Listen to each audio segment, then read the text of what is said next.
Hello, happy St Andrew's Day. On this very spot, on this very evening, exactly 175 years ago, a group of Scots gathered to celebrate one of the most important events on the Scottish calendar, St Andrew's Day. They established the first and still the oldest charity in Illinois, and they adopted a simple mission: relieve the distressed. Since 1845, despite the Civil War, the Great Chicago Fire, the Great Depression, 2 world wars, and the 1918 flu pandemic, the Chicago Scots have never failed to make good on our mission, nor have we failed to celebrate our St Andrew's Day dinner, the Feast of the Haggis. On behalf of the Chicago Scots Board of Governors, we thank you for joining us tonight as we officially become the first not-for-profit in Illinois to kick off our 175th year. Relying on our strong roots to stay true to our values, the Chicago Scots continue our mission in support of our principal charity, Caledonia Senior Living and Memory Care, where our record of safety throughout the crisis of our times, COVID-19, is impeccable. Around the world, there are many societies that celebrate Scottish culture, but there is only one that has developed an elder care community as a defined charitable purpose. For much more than a century, generations of families have turned to and trusted the Chicago Scots to provide loving care at Caledonia Senior Living, a 5-acre campus nestled in the Forest Preserve just west of downtown Chicago. The Chicago Scots nourish Scottish identity. We welcome everyone who is Scottish by birth, by heritage, or simply by inclination. And to strengthen the ties that bind Scotland and North America, the Society hosts events that educate, entertain, and promote Scottish culture. In response to 2020's pandemic, the Chicago Scots pivoted our cultural events to becoming virtual, including tonight's 175th anniversary. Being that we're the oldest charity in Illinois, we had a lot to commemorate. And being that we're in the land of Daniel Burnham, we had made no small plans, but our best laid schemes went agley. In the midst of this vicious pandemic, safety must come first. We regret that we cannot gather together in person as we have annually at the Feast of the Haggis 174 times before. But we Scots are nothing if not inventive, and we're fond of a party. So we will reimagine our feast in a new way. Tonight we'll proudly celebrate Scottish culture as we enjoy the traditions of the feast.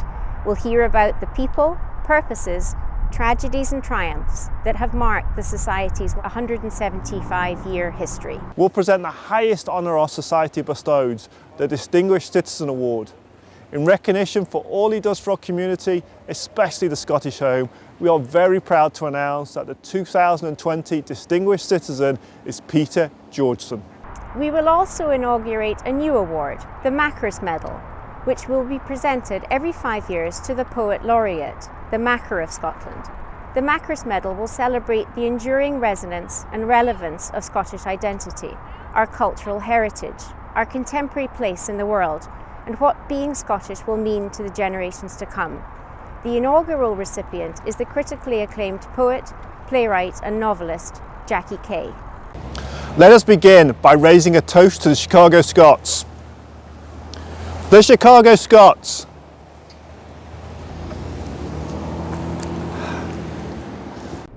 Chicago Scots. To the Chicago Scots.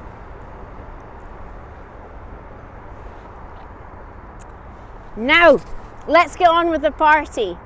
Live from Chicago, it's St Andrew's Night!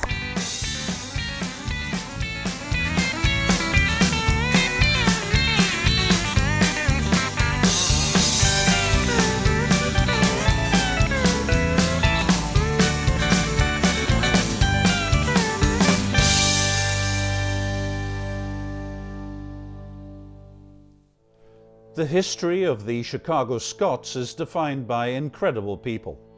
Heroes who have faced and overcome huge challenges to save lives and dreams.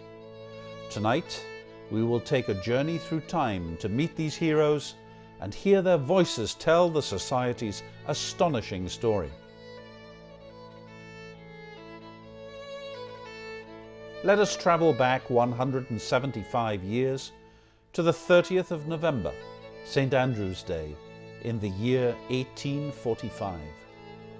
The story begins in a small frontier town called Chicago that has existed just 12 years and boasts a population of 12,000 people. Back in the United Kingdom, Queen Victoria is still in her first decade on the throne. Here in the United States, Florida and Texas have just been admitted as the 27th and 28th states respectively. At the invitation of Captain, later General, George B. McClellan, all the Scotsmen in Chicago are invited to gather at the finest hotel in town, the Lake House, which stands on the banks of the Chicago River beside the Rush Street Bridge. Their purpose is to celebrate home, Scottish culture and Scottish identity, all in the name of Scotland's patron, St. Andrew.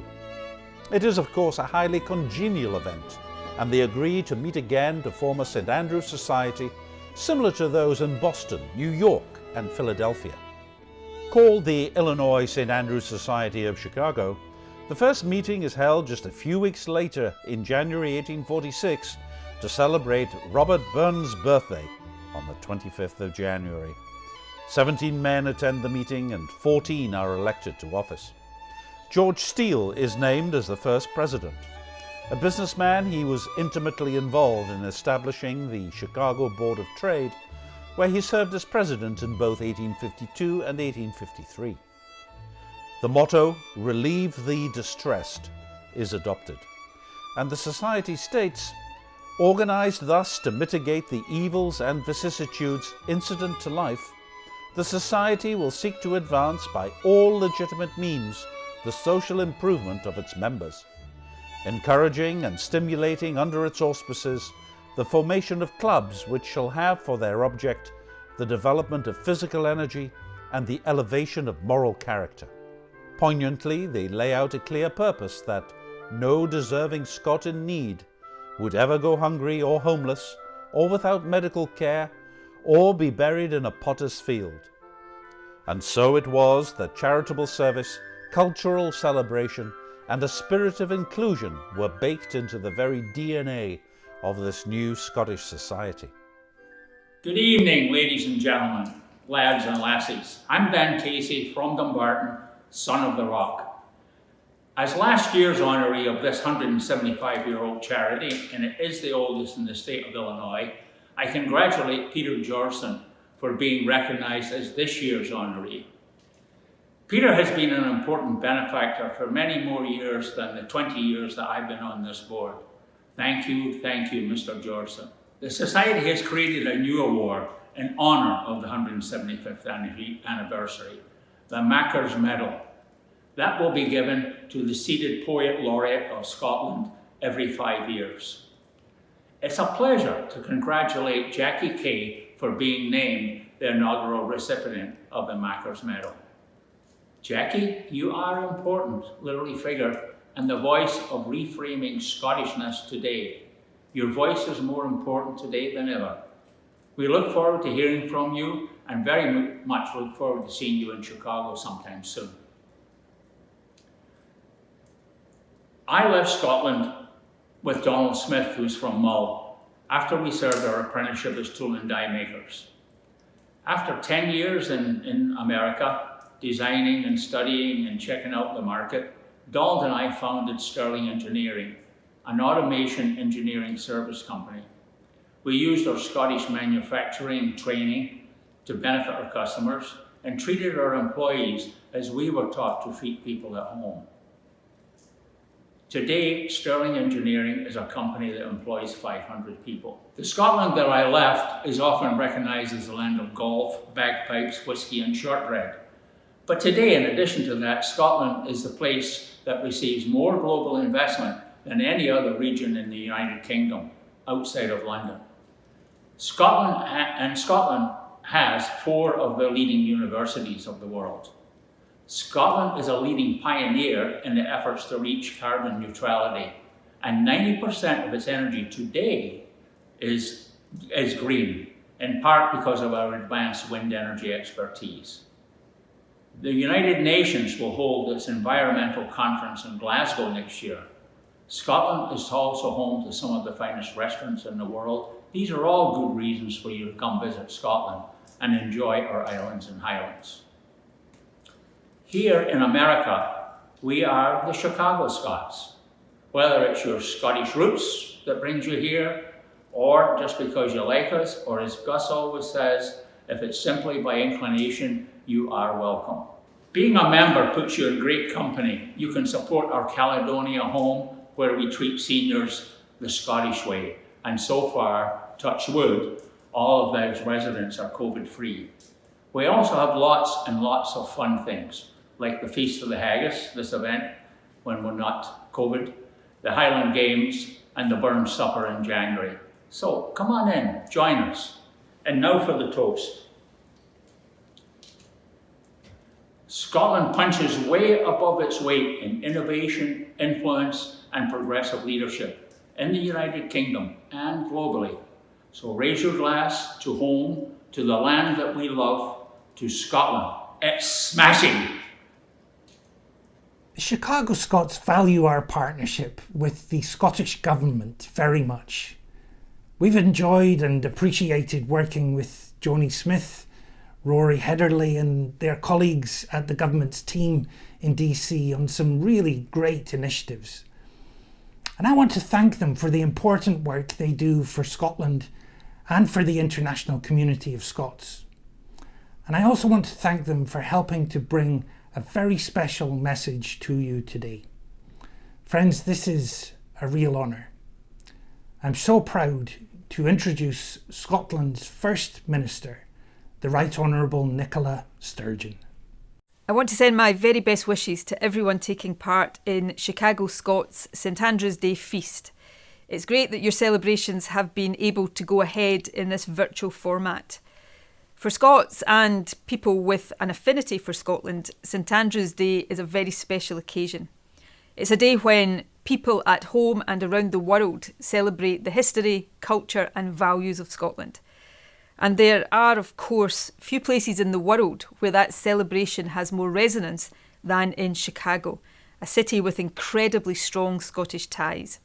Those ties are rooted in history, in the stories of countless Scots who have left Scottish shores to settle in Chicago over the past 2 centuries. And they are ties that have been strengthened and renewed through successive generations. Chicago Scots has played a hugely important part in that. For 175 years, you have helped to celebrate Scottish culture and heritage. Through initiatives like your scholarship programme, you've helped to forge new links between people in Scotland and Chicago. And as Illinois' oldest charity, you've helped to promote the values of compassion and solidarity, which Scotland holds dear and which are so important to all of us. I am particularly impressed by the work you do through your primary charity, Caledonia Senior Living and Memory Care. In the past year, the COVID pandemic has only underlined the importance and excellence of the care it provides. So I want to take the opportunity to pay tribute to that this evening. I also want to acknowledge one of your most generous benefactors, Peter Georgeson. Peter has made an exceptional contribution to Chicago Scots, and he is a very worthy winner of your Distinguished Citizen Award. Another person being recognised this evening is, of course, Scotland's Makar, Jackie Kay. I know you'll be hearing from Jackie shortly. As our national poet, Jackie is a fantastic ambassador for our country.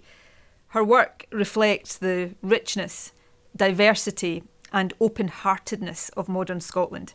So I'm really delighted that she is receiving Chicago Scots' inaugural Makar's Medal. That's another example of the way in which your society helps to celebrate Scottish culture and values while strengthening the ties that bind us. So as you mark your 175th anniversary, I want to thank everyone involved with Chicago Scots for the work that you do. I want to thank you for the contribution you make to Scotland, and on this very special day, I want to wish all of you a very happy and enjoyable St Andrew's Day. Now is a place where hope calls home. Now is compassion and freedom to roam. now builds bridges, now breaks down walls, now is new thinking, now gives its all. Now is the heart, the soul and the head. Now is the town you'll want to paint red. Now makes the future, now bangs the drum. Now is the welcome for all those who come. Now is silence and breathtaking sights. Now bucks the trend. Now fights for rights. Now is new jobs. Now inspires youth. Now faces up to an inconvenient truth. Now more than ever is what the world needs. Now is the hope that our country feeds. There is no waiting. Scotland is now. By a special act of the Illinois legislature on February 10, 1853, the Society is incorporated, becoming the first, and today still the oldest, philanthropic charity in the state. And it was thus that a small group of Scots began the journey that has now lasted 175 years. In order to fulfill our purpose of care, the Society purchased our first tangible property in 1858. It was a large plot of land in Rosehill Cemetery, dedicated for the burial of poor and friendless Scots. In 1871, a second plot was purchased, and over the years the Society has given dignified burials to hundreds of people. Here to take us on a quick tour of Rosehill is Chicago Scots President Gus Noble. So here we are at Rosehill Cemetery on Chicago's north side. Rosehill was established on February the 11th, 1859, and it's the largest cemetery in the city of Chicago. There are approximately 191,000 people at rest here at Rosehill. These magnificent Gothic gates you see behind me were designed and built by architect William Boyington in 1864, and he also built Chicago's water tower pumping station downtown. Now, to make good on our commitment to give dignified burials to people in our Scottish community, the Society bought 2 areas of land here at Rosehill. There are thousands of Scots buried here in the cemetery, including several presidents of the Society and many residents of the Scottish Home. Let's go and visit with them. Here, right beside the main entrance, is the first area that the Society purchased. This was in the year 1858, 1 year before the cemetery was officially founded. This stone was dedicated on the Society's 100th anniversary in 1945. There are 63 people at rest here. The first was Robert Osborne, and he was buried in the year 1861, and the most recent was in 1982, Jesse Watson, who was a resident of the Scottish Home. John Alston was born in Glasgow. He was a charter member of the Society and served as our president from 1855 through 1856. General John MacArthur was born in Erskine in Scotland in 1826, served as president of the Society in 1869, 70 and 71. He served with distinction in the Civil War and went on to become postmaster in Chicago. He was a hugely popular figure. Indeed, when he died in 1906, a day of official mourning was declared in the city. John Joseph Badenoch was born in Fife in 1851. He was the General Superintendent of Chicago Police, and in that capacity was known to apply the law equally to all the citizens of the city. He served as president of the Society from 1893 to 1895.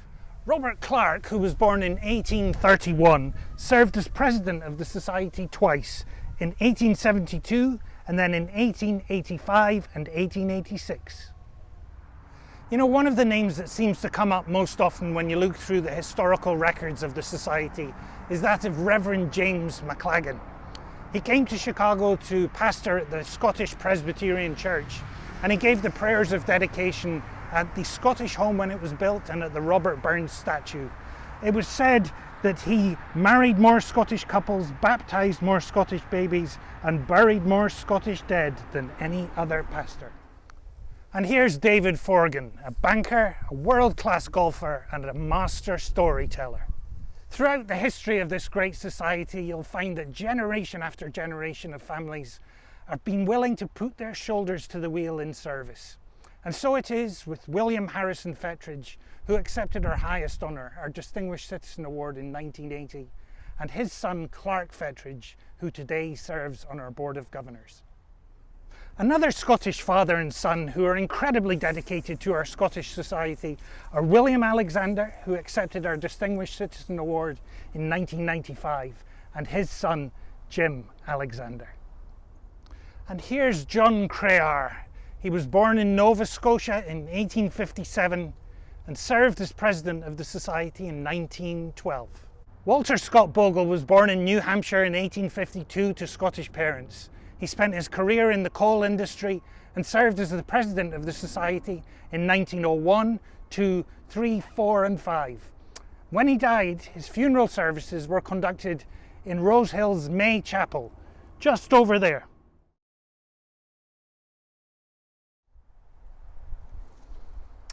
In my opinion, there is no greater hero to the Chicago Scots than John Williamson. I don't believe the organisation would exist were it not for this man. Twice president, twice led a campaign to build the Scottish home. And generation to generation, his son, John Alexander Williamson, also served the society as president. Both Johns are buried here at Rosehill in the Williamson family plot. And here, just across the road from John Williamson, is his great friend and partner, architect William Bryce Mundy. He built many of the iconic buildings in Chicago, including the Union League Club. But in this Scotsman's humble opinion, his greatest accomplishment was building the Scottish home, not just once, but twice. William Gardiner was president of the society in 1896 and 1897. He was one of the Scots who helped to build the statue of Robert Burns in Garfield Park.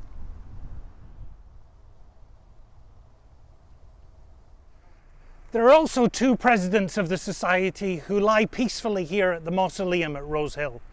John Hutchison, who served as president in 1858 and 59, and William Lister, who served as president in 1929 and 1930. Angus MacDonald served as president of the society in 1970, 71 and 72. He spent his whole career with the Quaker Oats Company, was involved in the Boy Scouts of America and the Salvation Army, and never missed attending a St Andrew's Day dinner. John Hume Kedzie served as president in 1854. He was a lawyer, a real estate developer and a politician. His family came from the Scottish borders, and he has two streets named after him, one in Evanston and one in Chicago. There are several fathers and sons who've served as presidents of the Illinois St Andrews Society, but in Hugh and John McAllister, you have your only father and son who served back-to-back terms. Hugh in 1866 and son John in 1867. Sadly, they both died within a couple of months of one another in the year 1871. And this is the larger of the two areas that the Society owns here at Rosehill. We call this area the New Grounds. We purchased the area in 1871, and the Society has laid 403 Scots to dignified rest here. Many of them were residents at the Scottish home. To them, and to all who lie in peaceful rest here at Rosehill Cemetery, we pay our respects and we offer our love. Hello, I'm James Livingston Alexander. I extend congratulations to Peter Georgeson, recipient of this year's Distinguished Citizen Award. I also extend congratulations to Jackie Kay, Poet Laureate of Scotland, inaugural recipient of the Makar's Medal. I am honored to appear on behalf of my dad, Bill Alexander, himself the recipient in 1995 of the Distinguished Citizen Award. Bill Alexander was never the kind of person who craved or sought out recognition for the accomplishments in his life. But when that recognition came along, it meant something to him, because he believed that, at least in the eyes of others, it had been earned. The Distinguished Citizen Award was no exception. That award came to my dad towards the end of his life, and we both felt that it was a fitting capstone to a life well led, one that was based on a foundation of what we would consider to be traditional Scottish values: modesty, honor, honesty, integrity, and a commitment to hard work. The Illinois St. Andrew Society has been a place where I've been able to learn about my heritage and celebrate it, and where my partner Kirstin Bridier and I have always felt welcome. On behalf of Curtis and myself, we extend the heartiest of congratulations to the Illinois St. Andrew Society on its 175th anniversary. Thank you. Hi, my name's Bethany McLean and I'm Scotland's national chef and the executive chef of the City of Glasgow College. And I'm absolutely thrilled to bits to get this opportunity to send my love and best wishes to the St. Andrew Society of Illinois. I first started doing some stuff about 20 years ago for the Chicago Scots. We did a fundraiser at Navy Pier. Jump forward 20 years and I've been helping out through the lockdown and through COVID, just trying to get a little bit of Scotland into Chicago through the means of food. So doing some live videos and sending recipes and just letting the residents have a little taste of Scotland. But anyway, I'm here to congratulate yous on your 175th anniversary, and to keep that Feast of the Haggis going that long is absolutely brilliant. I'd also like to congratulate Peter Georgeson on receiving his Distinguished Citizens Award, which again couldn't have went to a nicer guy, a great supporter, and also to our very own Jackie Kay, a National Poet of Scotland, on our Makar's Medal. So I'd just like to say thanks and hopefully see you all soon. Cheers. A woolen cloth woven in multicoloured patterns of criss-crossed vertical and horizontal stripes, tartan served as a kind of 16th century team jersey, a way to represent allegiance to clan or community. That was until the Dress Act of 1746, which, in response to the Jacobite rebellion in Scotland, made tartan illegal. Disobedience was harshly penalised, imprisonment for a first offence, then deportation.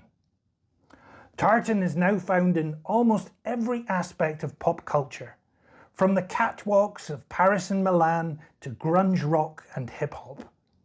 Today, tartans represent things as varied as countries, sports teams, emergency services, companies, corporations, and ideals such as world peace.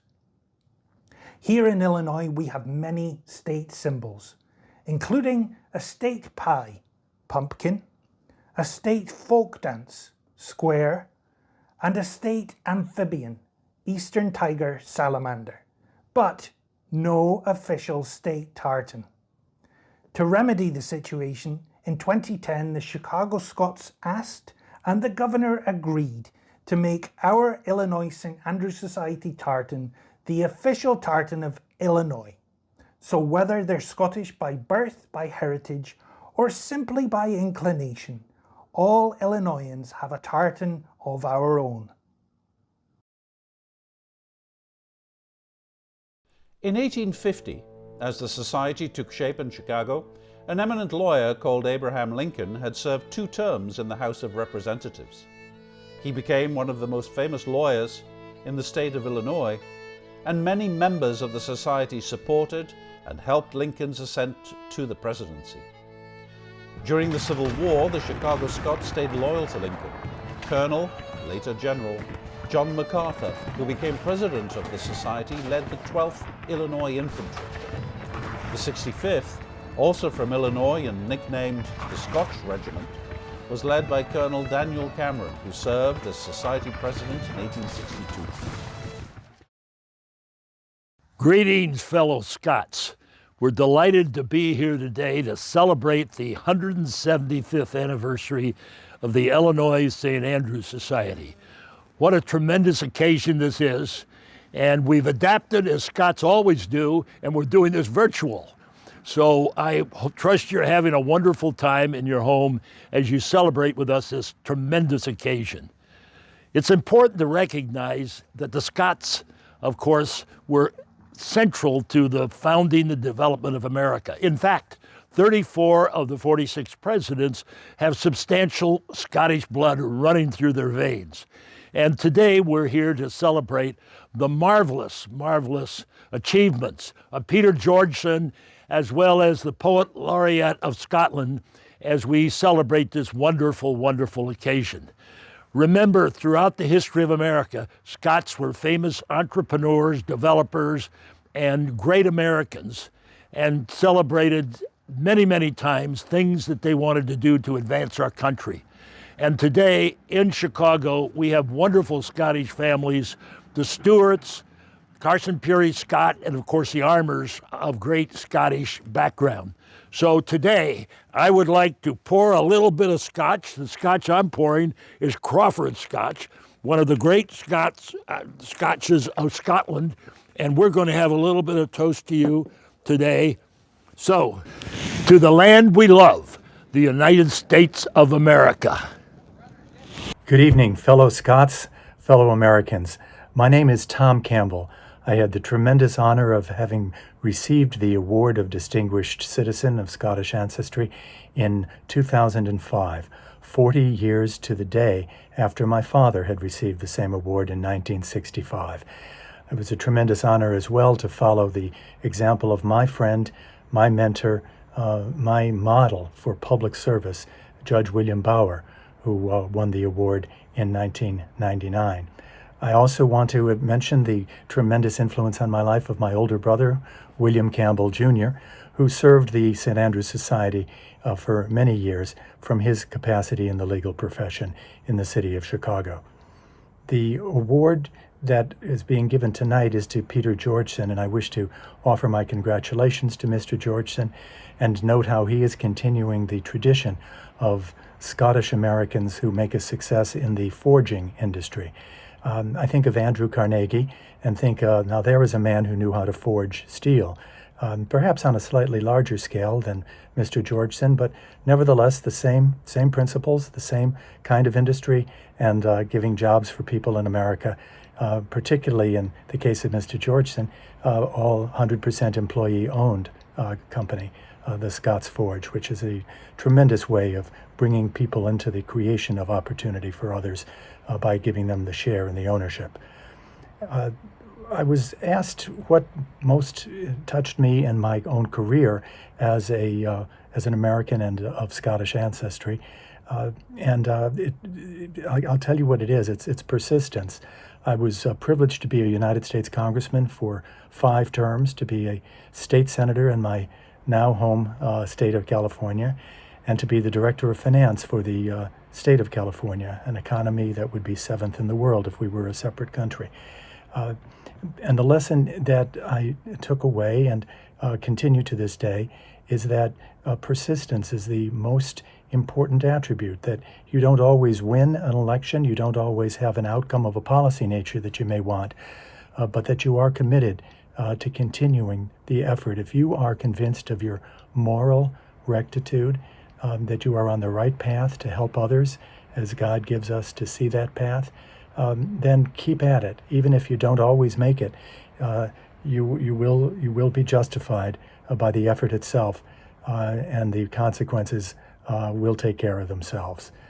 So the reference to Scotland in that same connection, of course, is how Scotland persisted, repelling invasion after invasion, until finally it reached an accord, not a surrender, not a defeat, but an accord with its powerful southern neighbor, so that kings of Scotland sat on the throne of England and of the United Kingdom. So I end with the words from that wonderful anthem, Scotland the Brave. Firm as my native rock, I have withstood the shock of Denmark, of England, of Rome, and the world. Congratulations to the St. Andrews Society, to the Chicago Scots for 175th anniversary, and my very best wishes to all of you gathered tonight. Hello, my name is Andy Kerr. I am a life member of the Illinois St. Andrews Society, Chicago Scots, chair of the Society in 2010-2011, and Kinsman of the Year for 2016. But today, I am here as the nephew of the late Dawn Clark Netsch, representing her to congratulate Peter Georgeson as this year's Distinguished Citizen, and to welcome him to the family of distinguished citizens of the Society. When I think of Dawn and the Society, I think of firsts. The Society was the first chartered charity in Illinois, the first in the world to have brick and mortar benevolence, the first society in Illinois to admit women as regular members, the first to have a female president, and host of the longest running black tie event in Chicago. Dawn Clark Netsch was first in her class at Northwestern's law school, among the first female law professors in America, the first woman elected to statewide office in Illinois as our comptroller, the first woman to run as governor of Illinois from a major party, and in 1994, the first woman to be named Distinguished Citizen of the Illinois St. Andrews Society. Dawn was always proud of her Scottish heritage and was very honored by her selection as Distinguished Citizen. She was a role model for women during her life and remains so today. On behalf of Dawn Clark Netsch, Swan Shavar, Peter Georgeson. The assassination of Lincoln in 1865 plunged the nation and the Chicago Scots into deep mourning. Thousands of Illinoisans lined the tracks as the funeral train bearing the president's body passed through on May 1st, 1865. 5 members of the society formed part of the city's representation at Lincoln's funeral. As Chicago grew in prosperity and influence, so did the Illinois St. Andrews Society. Chicago's Scots of significant wealth shared their good fortune in support of others. In 1 year alone, the Society assisted with 184 applications for relief from groceries and garments to rent and scores of passes to various parts of the United States, Canada, and back to friends and family in Scotland. The Society's doctor, R.D. MacArthur, provided free medical care to Society members for more than 40 years. Scottish folklore abounds with mythical creatures.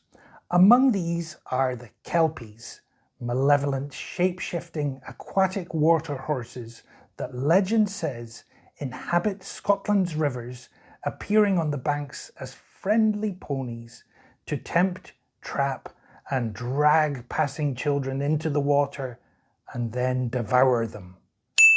Sculptor Andy Scott, who accepted the Chicago Scots Distinguished Citizen Award in 2018, built the iconic Kelpie statues in Falkirk as a monument to Scotland's horse-powered heritage. But these are no My Little Ponies. At 100 feet high and 300 tons each, the Kelpies are the world's largest equine statues. I see 8.5 years of effort, of blood, sweat and tears. I see the collective energy and enthusiasm of a huge team of people. I see a whole history, in fact. I see a saga. I see modern mythology in the making. The Kelpies sit on foundation slabs that are 1,200 tons each. They go down deeper than they are high. How they translated from those first little sketches I did 10 years ago now, I'm very proud of them. I'm very proud of the effort that everybody put in. I always research the social history of the area, the industries, the people, the past and the future. It's never, for me, just a case of dreaming something up, making it the studio and plonking it down and walking away. The Kelpies had to work in that flat lands, the floodplain of the Carron and the Forth, big sky country. When you walk to the site along the canal, it needed an imposing and large structure. One of the most wonderful serendipitous parts of the story was to find out that at one point the biggest horse in the world lived in Falkirk. I see one or two wee things that I might tweak if I had another chance, but that's life. I'm very much a son of Glasgow. I'm very proud of that history of my city. I can't put my finger on what it is. I just love it. I love the atmosphere. There's something about Scotland that just drags you back. It's where I belong.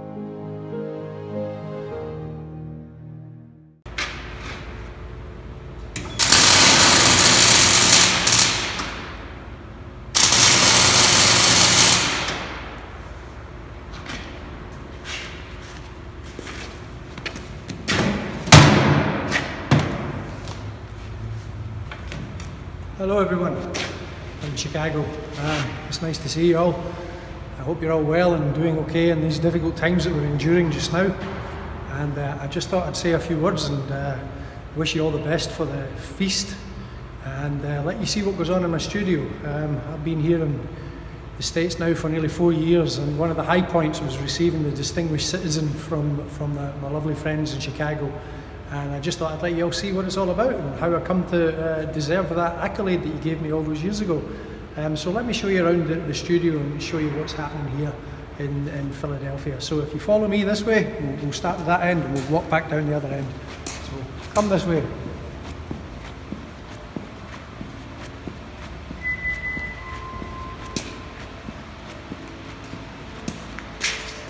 So this one here, it kind of speaks for itself.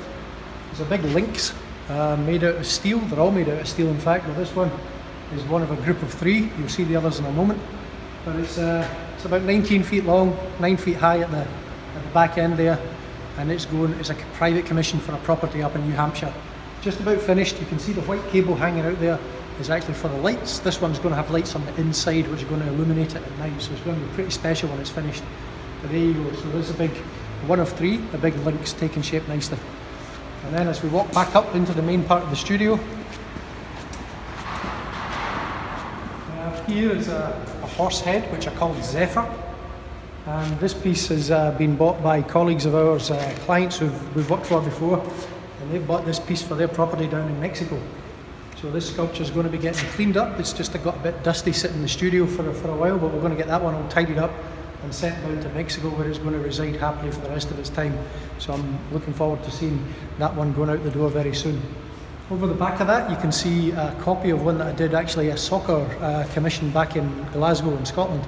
This one was for Glasgow Rangers, and it's a memorial statue for the terrible disaster that some of you might remember happened at that stadium back in 1971. Where a lot of people were killed in an accident, and this one here is the team captain at the time. His name was John Gregg, and the real version stands outside the stadium in Glasgow. Very popular piece of sculpture. These two here, some of you might recognise. These are based on the famous Kelpies back in Scotland, which I did, what's that now, 7 years ago now maybe? These are much smaller. The real ones are 100 feet high and weigh 300 tonnes each, and these are copies that are, well, they're not exact copies, they're close copies that are made for a private client back in Scotland. So he's a great fan of the real Kelpies and he wanted some for his property. So I said I would never make any again, but he was such a nice chap and so convincing and persuasive, I decided to make 2 of these just for him. So these you can see there's a little bit of work to do, but these will be on their way before Christmas this year, and it'll be nice to see them going back over to Scotland. If you follow me along this way, you'll see what else I'm working on. This fellow here, in 2 pieces, this one's going to Breckenridge, Colorado.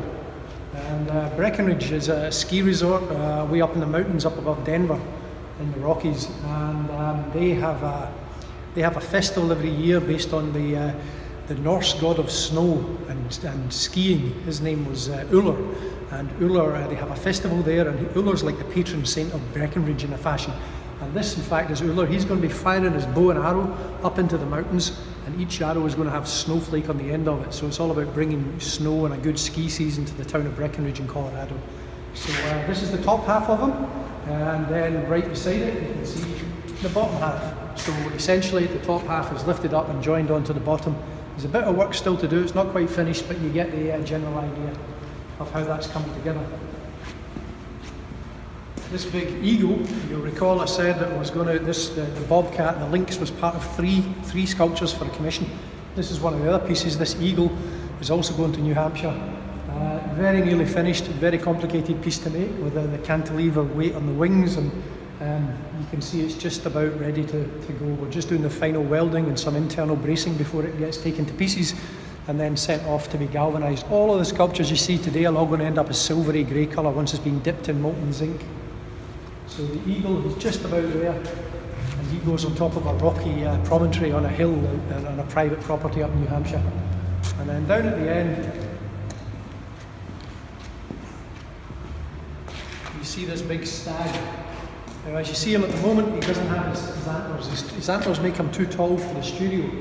So he comes to pieces. I'm going to break him down into 3 pieces. The head comes off, the body splits in 2. But when I take the head and neck off, I'm going to weld on the antlers, and he's going to be a very impressive fellow on this private estate.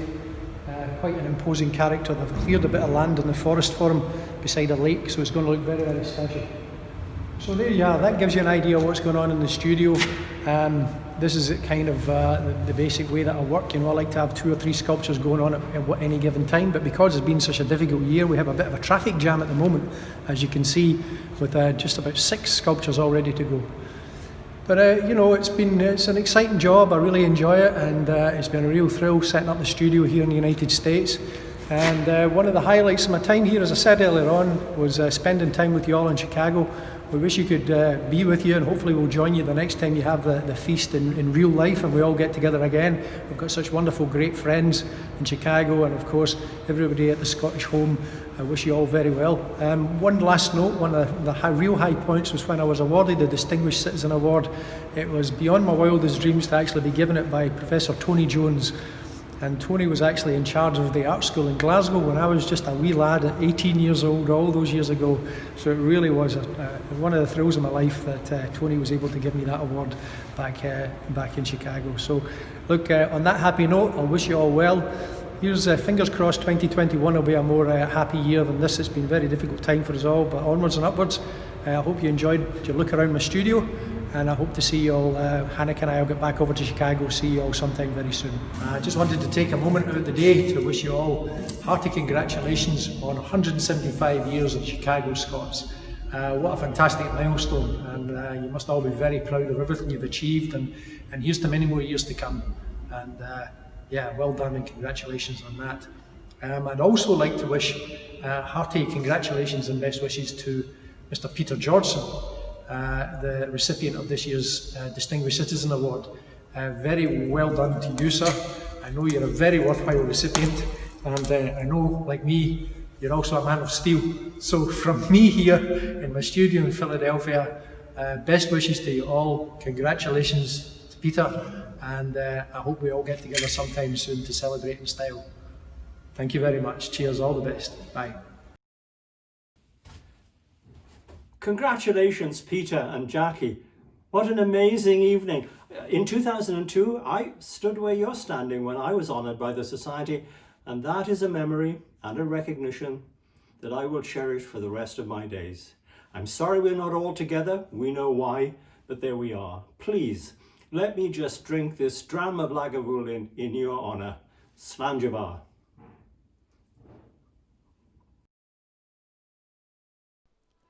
By the 25th anniversary of the Society in 1870, George Anderson was the lone representative from that first dinner in 1845. "We may all feel proud," he said, "of the standing and confidence that the Society has now attained, not only in this, the city of our adoption, but all over this broad and mighty land." The following summer, Anderson travelled back to Scotland, and while there sought a gift for the Chicago Scots that would represent the pride he felt for the Society's confident spirit. Here to tell the story of that gift is President Emeritus Wayne Rethford, speaking in character as George Anderson, just before the 144th annual St. Andrew's Day feast. I toured England and Scotland. I found myself in the old city of Perth, going through the palace there. and I was being escorted by an alderman of the city whose name was McFarland, Bailey McFarland. And while we were touring the old palace, I saw a ram's head on the wall. And I said to the alderman, you know, if I could find a ram's head like that, I'd have it mounted and take it back to my friends in the Illinois St. Andrews Society. And I had scarcely uttered those words until the ram's head was handed to me, and I brought it back to this country. At that time, ram's heads were made into movable humidors for cigars and snuff for formal banquets. And this was the fate of Old Bailey, as the ram's head was called after George's friend. Reports of the world's most famous mythical creature date back to ancient Scotland. A mysterious beast with large flippers is depicted on stone carvings close to Loch Ness. This beast apparently had a habit of biting swimmers, so in 565 AD it was ordered to go back by St. Columba, and after that it was rarely seen, until 1933, when a new road was built next to Loch Ness, and reports of a dragon or prehistoric monster near the loch began to surface. Big game hunter Marmaduke Wetherall found large footprints that he believed belonged to a very powerful soft-footed animal about 20 feet long. It turned out that the tracks were in fact false, made with an umbrella stand that had a hippopotamus leg as a base. Years later, AC/DC guitarist Malcolm Young adopted unusual tactics to locate the fabled monster by shooting fireworks into the loch. So here we are, gathering virtually tonight. Friends, forced to remain apart, but finding a way to get together. What better place to get together than at the Duke of Perth, Chicago's only Scottish pub. Earlier in the year, Alistair McCulloch, enabled by David Hopes and the National Trust for Scotland, brought one of Scotland's national treasures, the violin once played by Robert Burns, known as the Gregville violin, here to the Duke. Maestro Rachel Barton Pine and her daughter Sylvia occasionally stop by, unannounced, and delight us with a few sets of Scottish jigs, reels and strathspeys. As we meet by this fireside, I'd like to propose a toast to friendship using a great Burns poem. Friendship makes us a' mair happy. Friendship gives us a delight. Friendship consecrates the drappy. Friendship brings us here tonight. Ladies and gentlemen, I give you friendship. Hi, I'm Kirstin Bridier, Executive Director of the National Trust for Scotland Foundation USA. And on behalf of all of us at the Foundation and the National Trust for Scotland, I'm delighted to wish Chicago Scots a very happy 175th anniversary.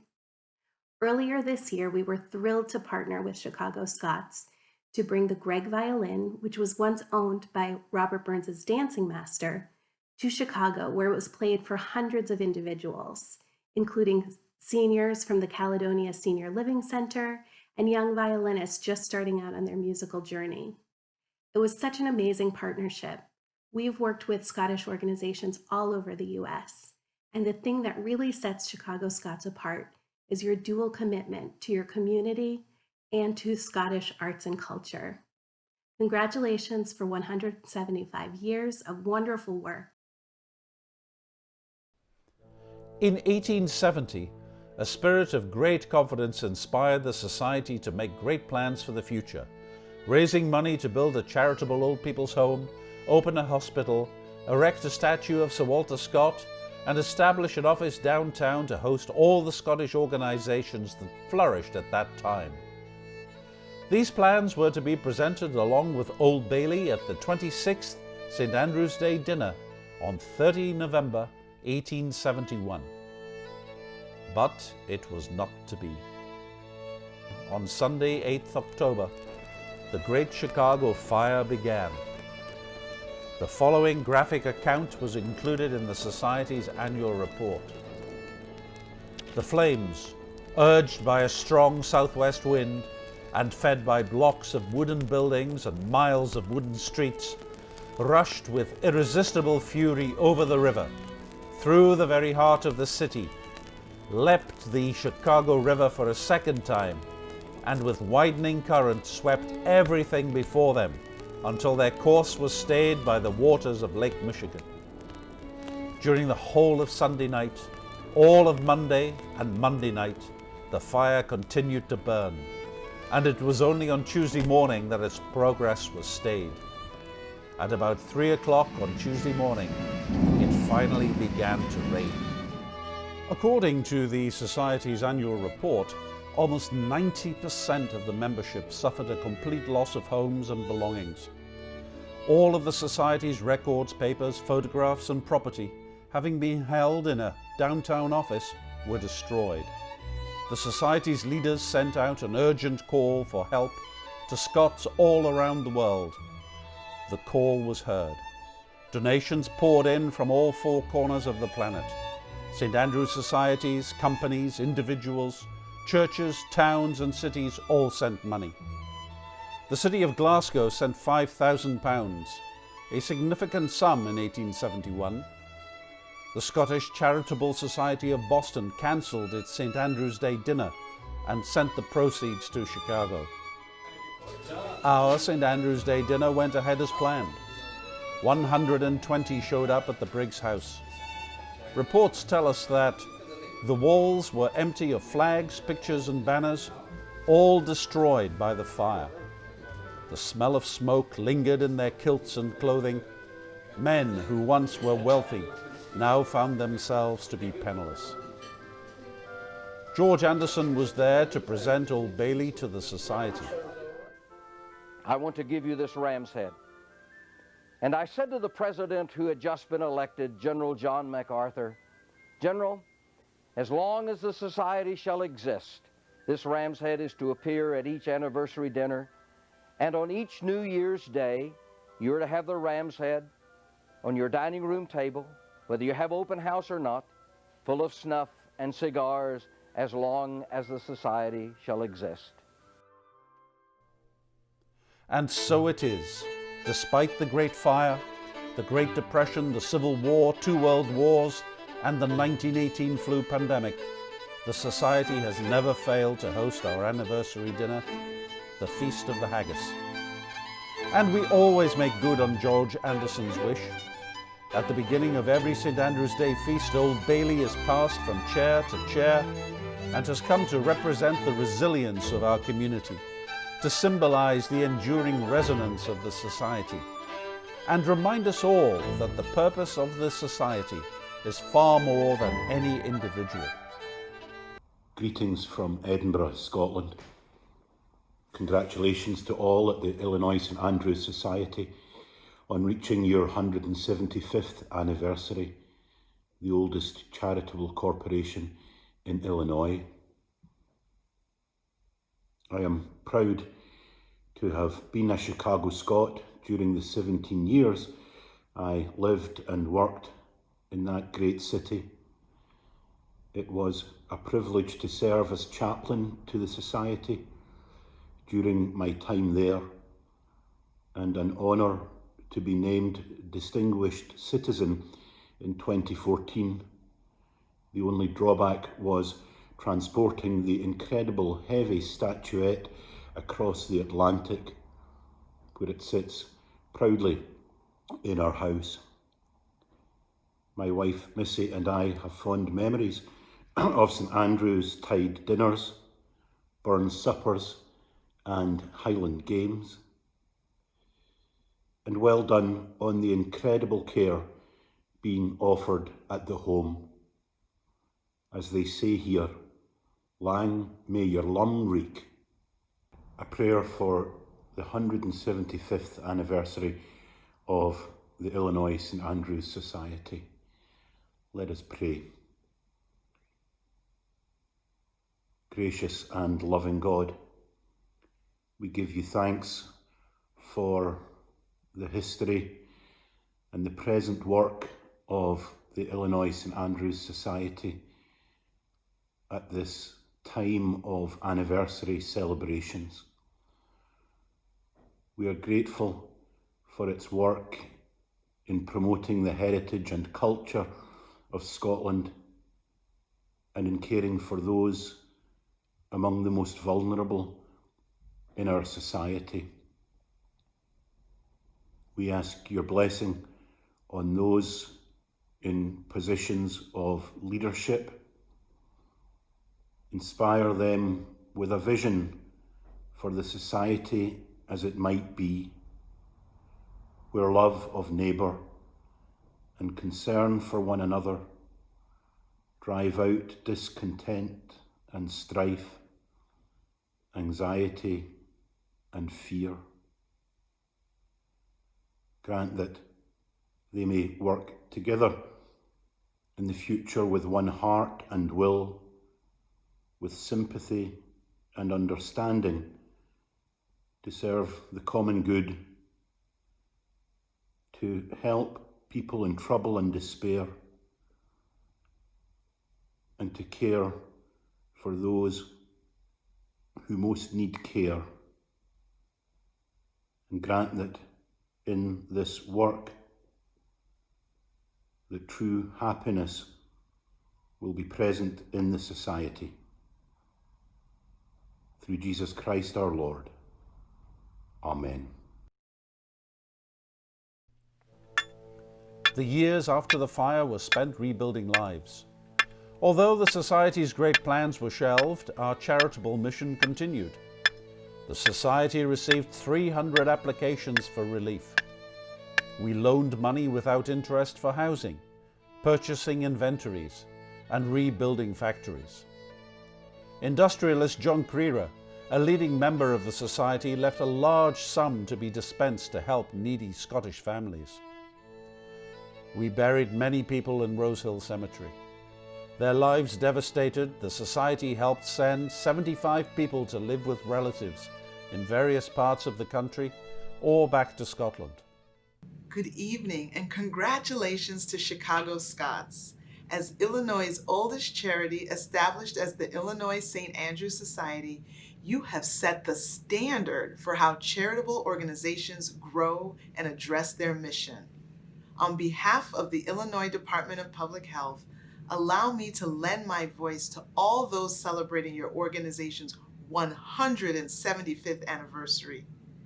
We are so pleased to recognize you for the outstanding work you're doing supporting 2 assisted living centers, Caledonia House and the Chicago Scots Home.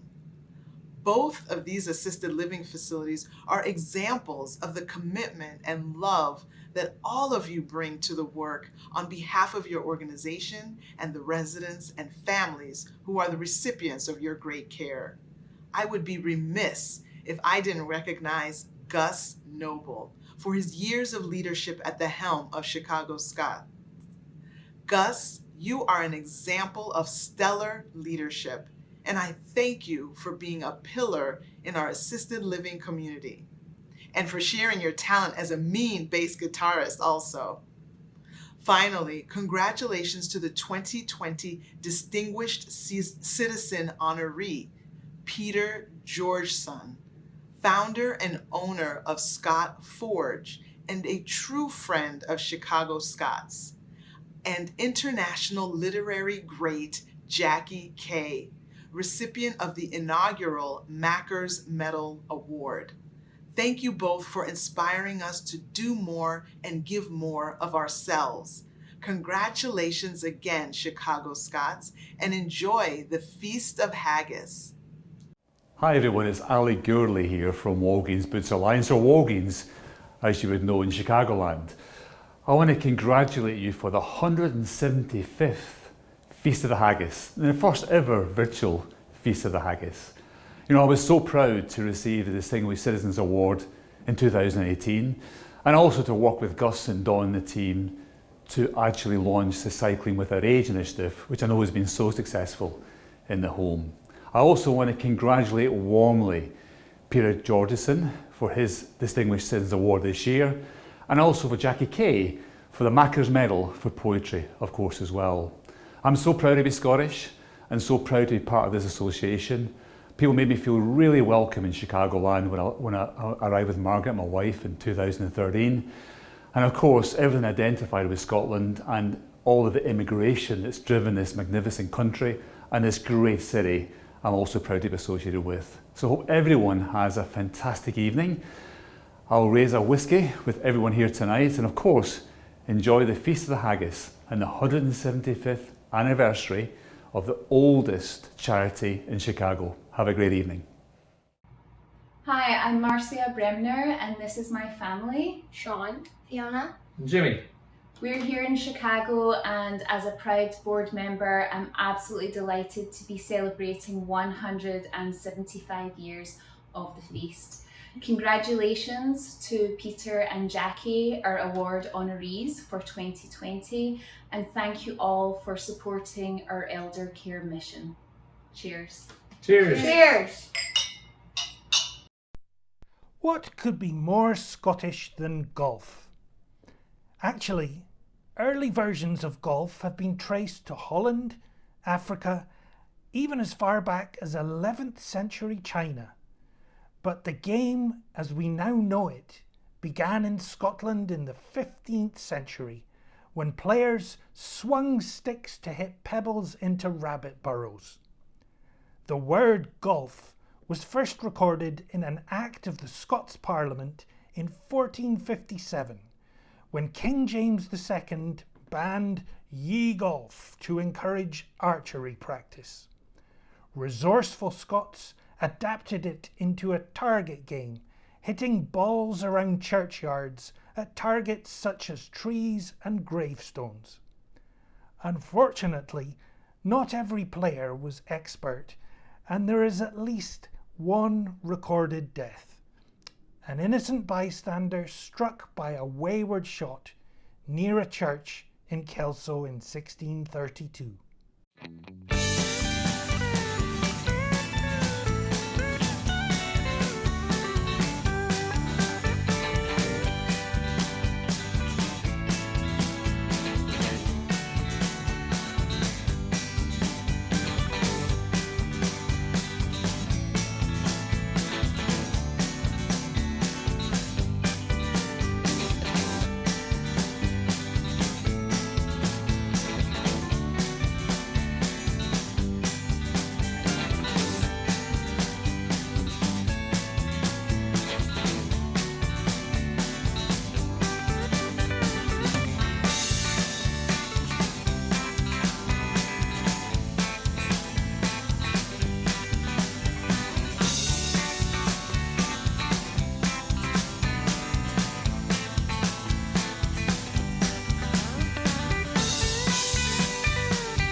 Hello, I'm David Lee Csicsko, and I create the Scottish Heroes art every month, which is a special project that I do, and I love doing it. I start out by making sketches like this in my sketchbook, and then it turns into art that I make on the computer.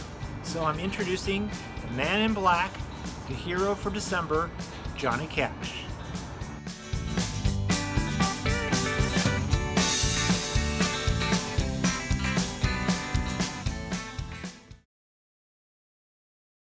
In 1895, the last of the founding members of the Illinois St. Andrews Society, John Sheriffs, passed away. A new generation took up the Society's reins and guided us into the future.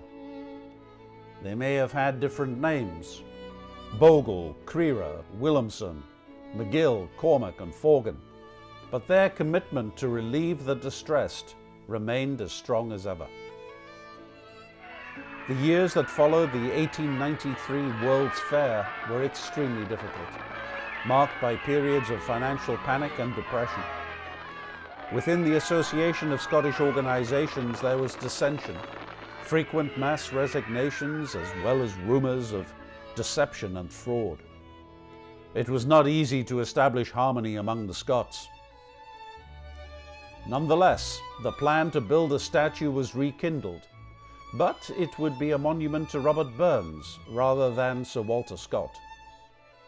And it was to be a united effort by all of Chicago's various Scottish organisations.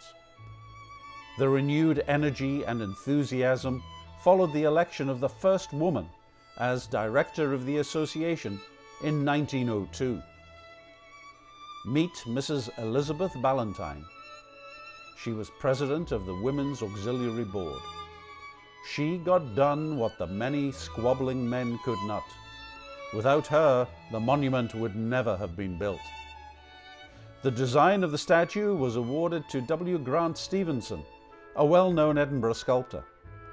The statue was to stand in Garfield Park amid the trees and flowers that Burns so loved. Every year, on January 25, Burns's birthday, the residents of the Scottish home visit the Burns statue to celebrate the enduring resonance of his poetry. Inspired by his poem, My Love is Like a Red, Red Rose, which Bob Dylan called the greatest love song ever written, we lay red roses. The statue was unveiled and dedicated on August 25, 1906. There was a grand procession led by horses and carriages down Washington Boulevard. There were speeches and recitations, bagpipe performances and remarks from Chicago's Mayor Edward Dunn, Illinois Governor Charles Dineen, and from Skibo Castle in Scotland, Andrew Carnegie sent a message of delight and support. One of the first voices I remember hearing as a boy has become one of my favourites. My Uncle Graham lent me a record by blues singer Bessie Smith, and I had my young mind blown. I understood immediately the power of voice and how voice can represent identity. In order to celebrate Scotland's voice and to better understand what it means to be Scottish, the Chicago Scots have created a new award which will be presented every 5 years to Scotland's seated poet laureate, the Makar. I'm delighted that the inaugural recipient of the Makar's Medal is Jackie Kay. When we spoke a few weeks ago, Jackie asked about the Chicago Scots' commitment to senior care and what a typical day here at Caledonia Senior Living is like. In particular, she asked about meal times because she recognised that coming together for meals, to share convivium, to share life and time, is something that connects families everywhere. I told Jackie that when we built MacLean House, we had to take out a tree that had grown on our campus for 104 years. But although it gave up its natural life, that tree gave new life to the new home, because from that tree, we made the dining table around which people in the home connect. Jackie appreciated that the table represents home and family and love. And she seemed moved by the story of that 104-year-old oak tree. So we decided that we absolutely had to make the inaugural Makar's Medal from that tree. Jackie has written a wonderful poem, especially for tonight. And by the way, Bessie Smith is also one of Jackie's favourite singers. Both have mighty voices. Chicago Scots. Here is Scotland's Makar, Jackie Kay. Hello everybody there in Chicago. My name's Jackie Kay and I'm the Makar, and I'm wearing today this really stunningly beautiful medal that you've had made for me, the inaugural Makar's Medal. I can't tell you how proud I am to receive this wonderful medal, this fantastic award, and how touched I was by it being made by the 104-year-old oak tree. It's just stunning. It's got to be the most beautiful thing I've ever received in my life, so I will treasure it. I want to say congratulations to all of you. 175 years anniversary of a really wonderful charity. It's fantastic the work that you've been doing, extending family, reimagining ourselves, relieving stress, and giving people and families hope.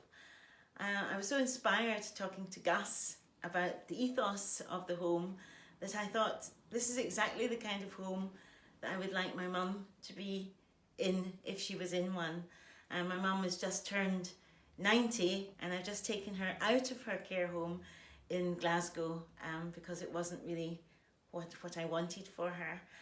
And so in this poem I kind of imagine bringing my mum to you. She's quite a character, so you'd have fun with her. And I was also thinking of one of your poet laureates, Robert Frost's poem Stopping by the Woods on a Snowy Evening. I took that as one of my all-time favourite poems. I took that as my inspiration for this poem, which I'm reading to you to celebrate St Andrew's Day this year and your 175th anniversary. Stopping by Caledonia in Chicago. I dreamed of a place in the wood, a calm place where all would come good, a house in the clearing, lights glow, where we could all be understood. I dreamed I took my mum to Chicago, 90, yet she danced the carimbo, Caledonia's lights a Morse code, a door opened in from the snow. Someone poured a glass of Bordeaux, someone picked a tune on a banjo, friends, a circle round the oak table, one man resembled her John, her beau. I dreamed we all sat down at the table, we cherished poems, we savoured fables, we read The Rings, a century old. We knew it, life and death are equal.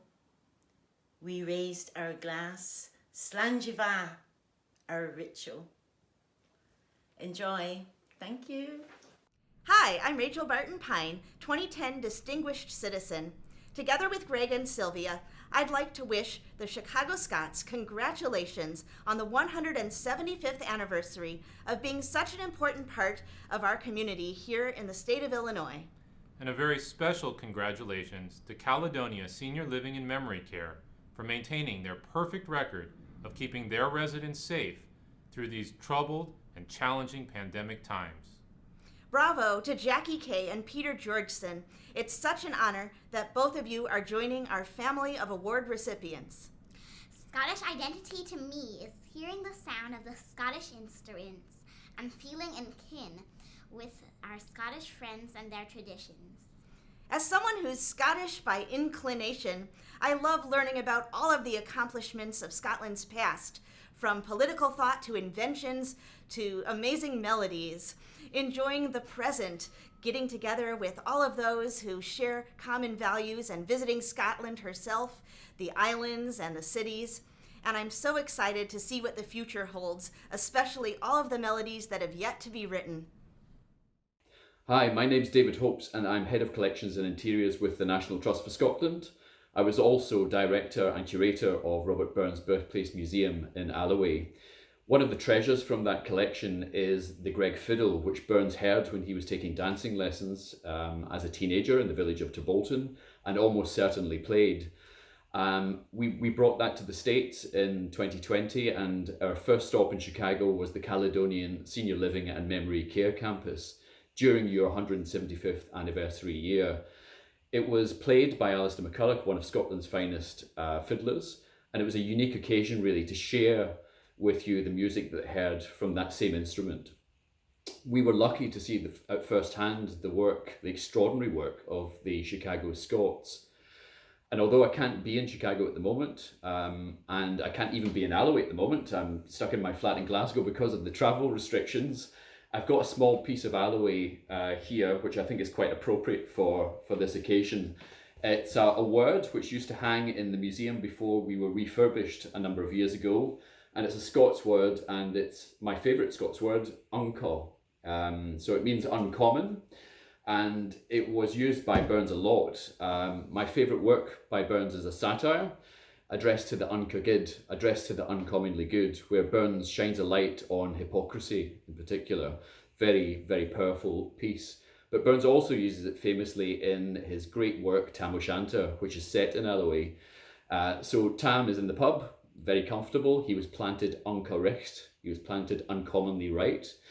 But of course he then has to get on his horse and leave to go home. And at Alloway Kirk, he sees warlocks and witches, which are an uncosicht, an uncommon sight.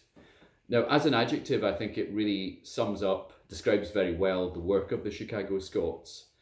The organisation itself has an uncommon combination of culture and care.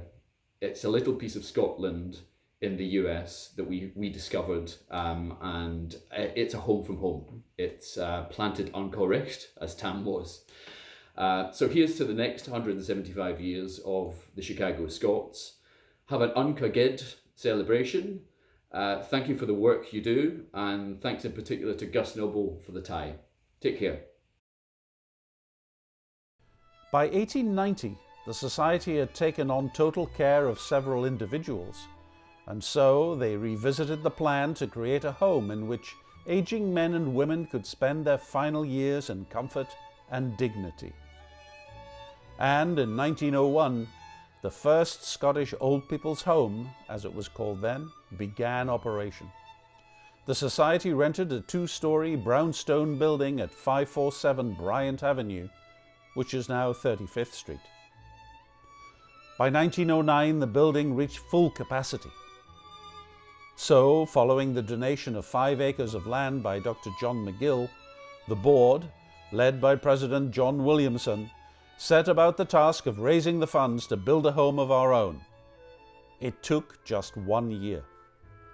The Society retained architect William Bryce Mundy, who had risen to some acclaim thanks to his role in creating the skyscraper with William Le Baron Jenny. Mundy was given a brief to build a stately home that looked like it was located in the Scottish countryside. The groundbreaking ceremony was held on March 23, 1910. The residents moved from Bryant Avenue in October of that year, and the home was formally dedicated on the 5th of November. The entire community of Chicago's Scots had contributed to the buildings, and records show that it became an object of special pride to local Scots. Peacefully located in the Forest Preserve, the building ran beautifully. Hi, my name is Jim Buick, and I'm honored to serve as a member of the board of the Illinois St. Andrews Society of Chicago Scots. I'm a third-generation board member, followed by my grandfather and my dad. First and foremost, I know we'd all like to be together tonight, celebrating this milestone of 175 years, but that just wasn't in the cards. And it's nothing compared to the challenge that our residents are facing and our staff is facing in taking great care of them. So I'd like to say thanks to both the staff and our residents for hanging in there. Tonight, we celebrate 2 award winners, the Distinguished Citizen Award, Peter Georgeson, and a new award, the Maker's Medal Award, Jackie Kay. Congratulations, you deserve it. Scottish identity, to me, is a connection to the past. It's a connection to my grandfather, George C. Buick, and my father, Donald W. Buick. It's also watching the 2 of them provide community service, provide time and treasure in supporting not just the Illinois St. Andrews Society, but a host of other worthy charitable organizations. But tonight we focus on the Illinois St. Andrews Society, Chicago Scots, and I'm asking you to continue to support the Society, Chicago Scots, and the Scottish Home with your time, with your treasure, as my family has done for now 3 generations. Thank you, and have a wonderful evening. Hello. As chairman of Visit Scotland, it's my great pleasure to send on behalf of everyone in Scotland this message of congratulation and greeting to you, the Chicago Scots, on this, your 175th anniversary of your founding in 1845. I remember with great fondness my visit to your care home in 2016 and how impressed I was by the quality. I know you've been right at the forefront of helping to tackle what has come from COVID, and I know this has all been done through the great leadership of Gus Noble and all the team. So from all of us here in Scotland, congratulations and thank you to you for all of your hard work. We look forward to seeing you back in Scotland before too long. Change. There's been plenty of that recently. It's funny though. Sometimes when it seems like everything around us is shifting, maybe that's when we see that some things, the important things, stay the same. Kindness. It's who we are. Do you know why St. Andrew is the patron saint of Scotland? And do you know why the saltire, which depicts the X-shaped cross on which St. Andrew was crucified, appears on the Scottish flag? In 832 AD, on the eve of a daunting battle, St. Andrew appeared to the Scottish King Angus in a dream. Though the Scots faced a much larger army of Saxons, St. Andrew told King Angus that he should look for him the next morning, that he would see his cross in the sky and he would conquer his enemies. The following morning, a formation of clouds gathered against the backdrop of a clear blue sky depicting the white saltire. The Scots were filled with great confidence and inspired to a famous victory by this good omen. From that time, St. Andrew and his saltire cross were adopted as the national symbols of Scotland. I'm telling you this because I want to share something truly remarkable with you. It happened on May the 4th. That was the day we began weekly COVID-19 testing of everyone, all residents and all staff here at Caledonia Senior Living. You know, our small community made one of the most vigorous commitments to testing in the field of senior living in Illinois. We're now 31 weeks deep into testing, and making such a strong commitment was very daunting. When May the 4th arrived, I was nervous. I drove to work, parked my car, pulled on my face mask, and walked up to the front door of the Scottish Home. What I saw when I reached this spot stopped me in my tracks and took my breath away. I'd like you to see what I saw. Friends, there is no COVID-19 at Caledonia Senior Living and Memory Care. This community is small and safe and built on steadfast principles: home, family, and love. I want to say a word about my colleagues. Along with luck and the grace of a higher power, it's the vigilance of my colleagues that keeps residents safe. My colleagues are incredible people. When history recalls my colleagues, she will smile, because they know that the most valuable thing any of us have is time, and my colleagues dignify time. The people of Caledonia Senior Living need your support. Please go to chicagoscots.org and donate. Tonight, you have an opportunity to double your donations. I'm so humbled by the generosity of an anonymous donor who has committed $50,000 as a matching gift. So every dollar you give will do twice the good. I have asked a lot of my team and they've stepped up. And tonight I ask a lot of you. Thank you. Hello Chicago Scots, and Scots by birth, heritage or inclination.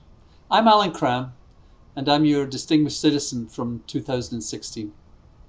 I was born in Scotland and came to the United States in 1975, thus Scots and American, and proud of both.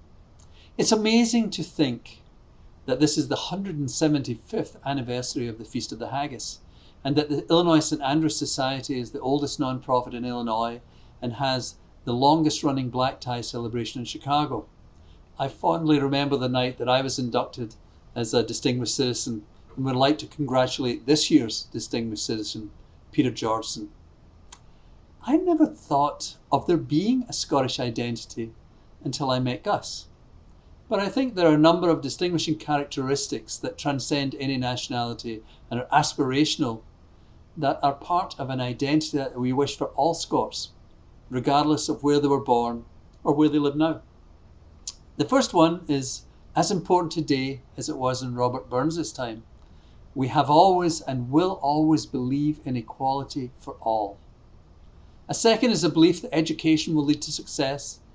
And the third is that ability without hard work will be unrewarded. My mother used to say, you're not better than anyone else, there is anyone better than you. And you've got a good Scottish tongue in your head. Use it, people will listen. You went to the academy. And if you take a job, do it. Our Scottish identity perhaps was honed from my earliest days. My mother had a few other pithy phrases that were only understood if you grew up in Saltcoats. She grew up seeing the Clyde and Arne every day, well, if it wasn't raining. She never saw anyone she didn't think she should talk to. And even in the end, when she had forgotten everything, she was still herself.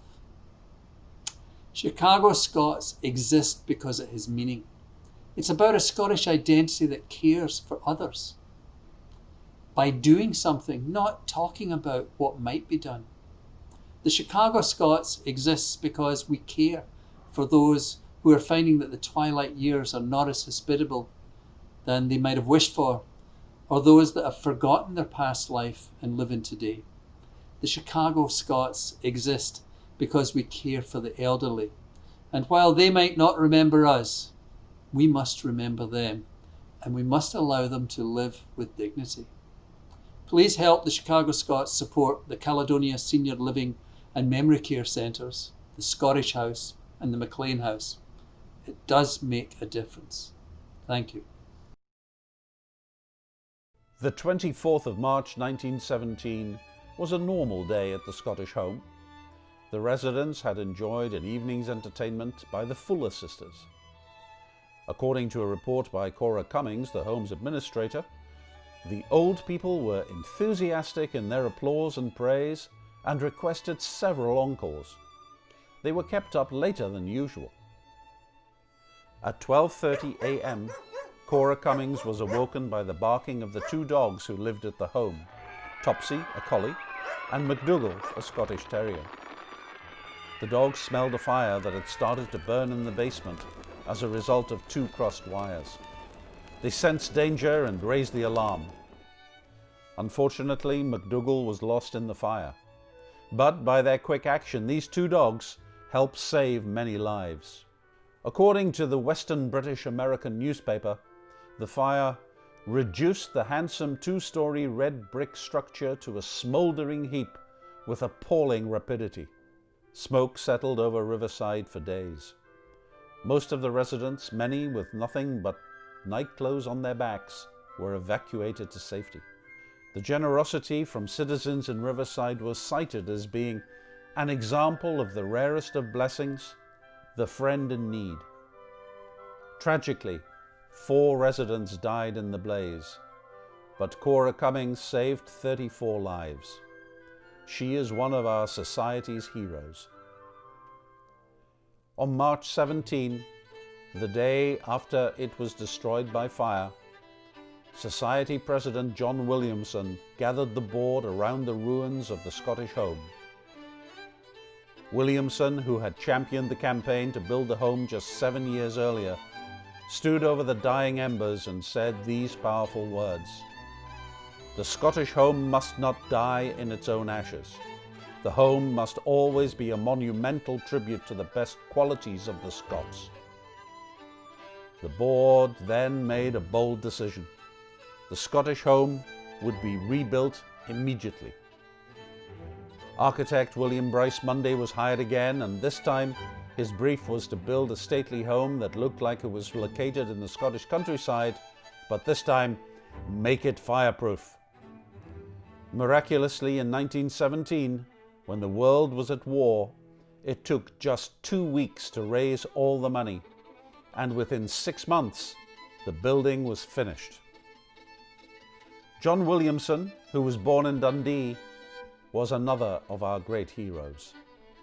He led 2 campaigns to build our homes, and for 25 years the Williamson family prepared and served Thanksgiving dinner to the residents. Hey everyone, just want to say thank you to the Illinois St. Andrews Society and the Chicago Scots for this beautiful award. It's great to be honored by such a long-standing organization that promotes Scottish heritage. I'm proud of my Scottish heritage because I remember listening to my grandpa tell us stories back when we were a kid. He used to fly the Scottish flag outside of his summer cabin there at outside of Lake Winnipeg, and we were the Keith clan back then, and you know, he's passed on now, but all of us grandkids still are proud of our grandpa and our name and our heritage, and we're all a tight-knit family, and I think a lot of that has to do from our grandpa telling us the stories of you know, us, and instilling that Keith pride and the Scottish heritage in us. Hi, I'm Arne Duncan, and I want to congratulate the Chicago Scots on their 175th anniversary, which is just a monumental accomplishment. Thank you for just decades and decades of commitment, of leadership, of community, of giving back to the community. And you should be so proud of the collective effort and everything you've accomplished. I want to thank Gus for his extraordinary leadership for such a long time. No way we'd be anywhere close to where we are without your leadership. And I want to congratulate Peter on his award this year. This has been a really tough year, in some ways a dark year. I hope you have a wonderful, wonderful celebration. Congratulations to each and every one of you. Apart from Sir Sean Connery, of course, if there is anything more deliciously Scottish than whisky, the angels in heaven clearly kept it for themselves. Indeed, whisky that evaporates during maturation is known as the angel's share. Various fermented grain drinks were produced throughout the ancient world, but like golf, the art of whisky making was certainly perfected in Scotia. When monks from Europe established monasteries in Scotland and Ireland, they found no vineyards or grapes for winemaking, so they turned to fermenting grain mash, and this resulted in the first distillations of modern whisky. Today, 42 bottles of whisky are exported from Scotland every second, and Scotland has almost 4 casks of whisky in storage for every one of her citizens. Laid end to end, these casks would stretch between Edinburgh and New York 6 times. Whisky comes from the Gaelic word which reads uskaba, meaning water of life. And the average measure of whisky contains just 64 calories. That's fewer than a banana. I want to express my hearty gratitude to Gus Noble and to the entire Caledonia Senior Living and Memory Care team for keeping our beloved residents safe and secure throughout the entire 2020 COVID pandemic. Also, congratulations and my admiration to Peter for your lifelong years of service to the community. And to Jackie, you've done us so proud as Scotland's Poet Laureate. And also to my fellow Chicago Scots as we celebrate our 175th anniversary. Hello, this is Hugh Hermanek sending congratulations to the Chicago Scots on their 175th anniversary, as well as their 2020 Distinguished Citizen, Mr. Peter Georgeson. As Mayor of North Riverside, I can attest to the pride we take in having the Caledonia Senior Living Scottish Home as members of our community. The Scottish Home has a history of interacting with the people of North Riverside through the numerous community events that they host each year.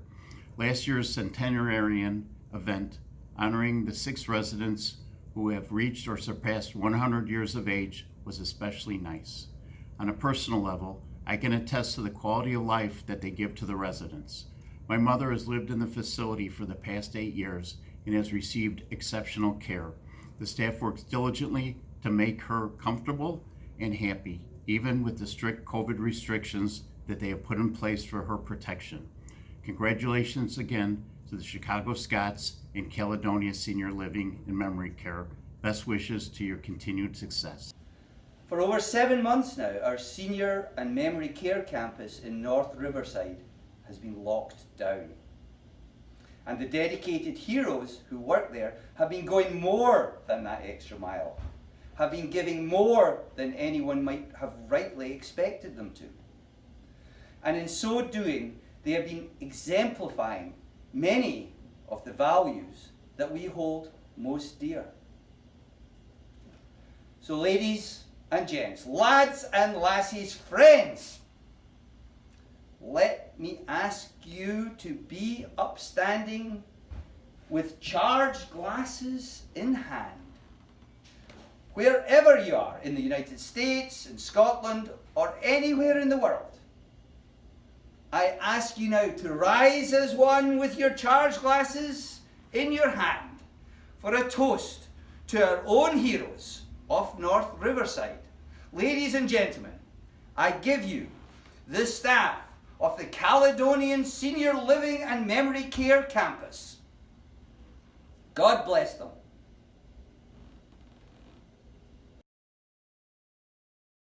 The Great Depression was a time of sacrifice and strife for everyone, and the society was no different. It struggled to cover the costs of caring for the residents. In order to make the home as self-sufficient as possible, residents raised crops and livestock on the grounds and were required to help with chores as they were best able. Staff helped too. Cora Cummins and her team accepted salary reductions to relieve financial pressure on the society.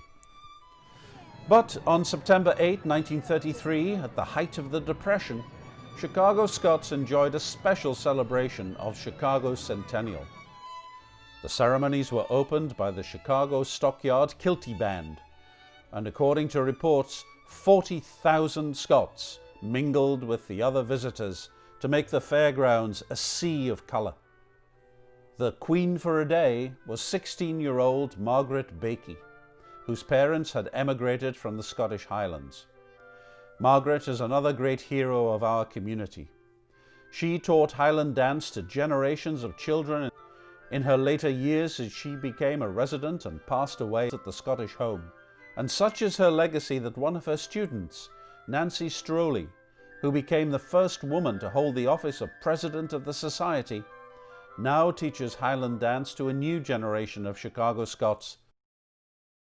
When this lockdown first began, I was sitting here in my office on a Tuesday afternoon. It was about 4 p.m.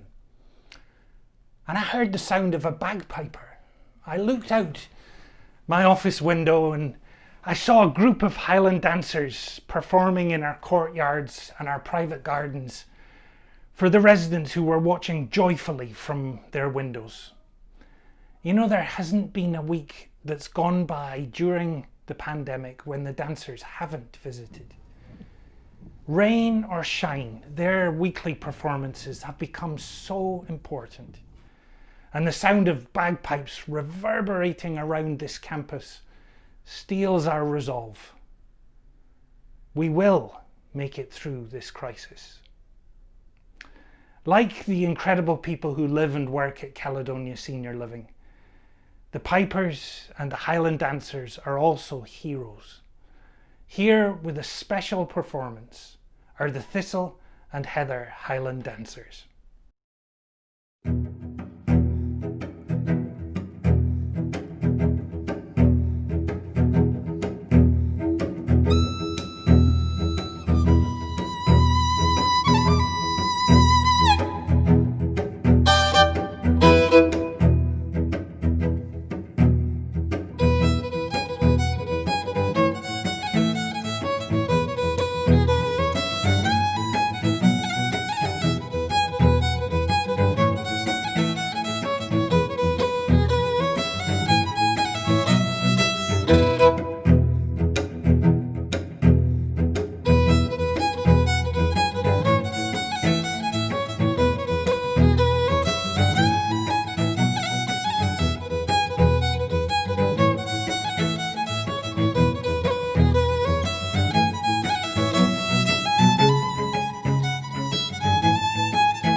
The national animal of Scotland is the unicorn.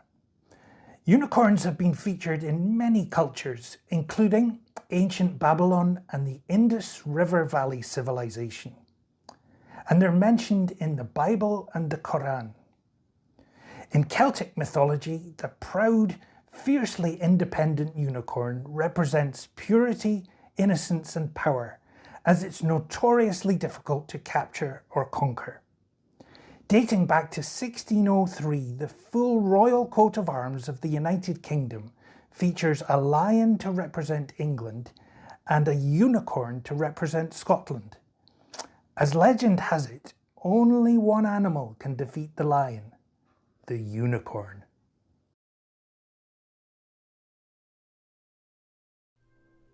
Back in 1945, at the end of the Second World War, the Society celebrated our centennial at the Stevens Hotel. And we established a new tradition of shipping our haggis directly from Scotland. The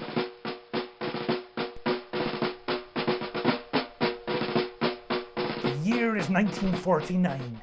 On the order of the Lord Lovat, a haggis is made in Glasgow and readied for shipment 5,000 miles to Chicago by way of London and New York for the Chicago Scots 104th annual St. Andrew's Day feast. In London, the intrepid haggis meets its first challenge.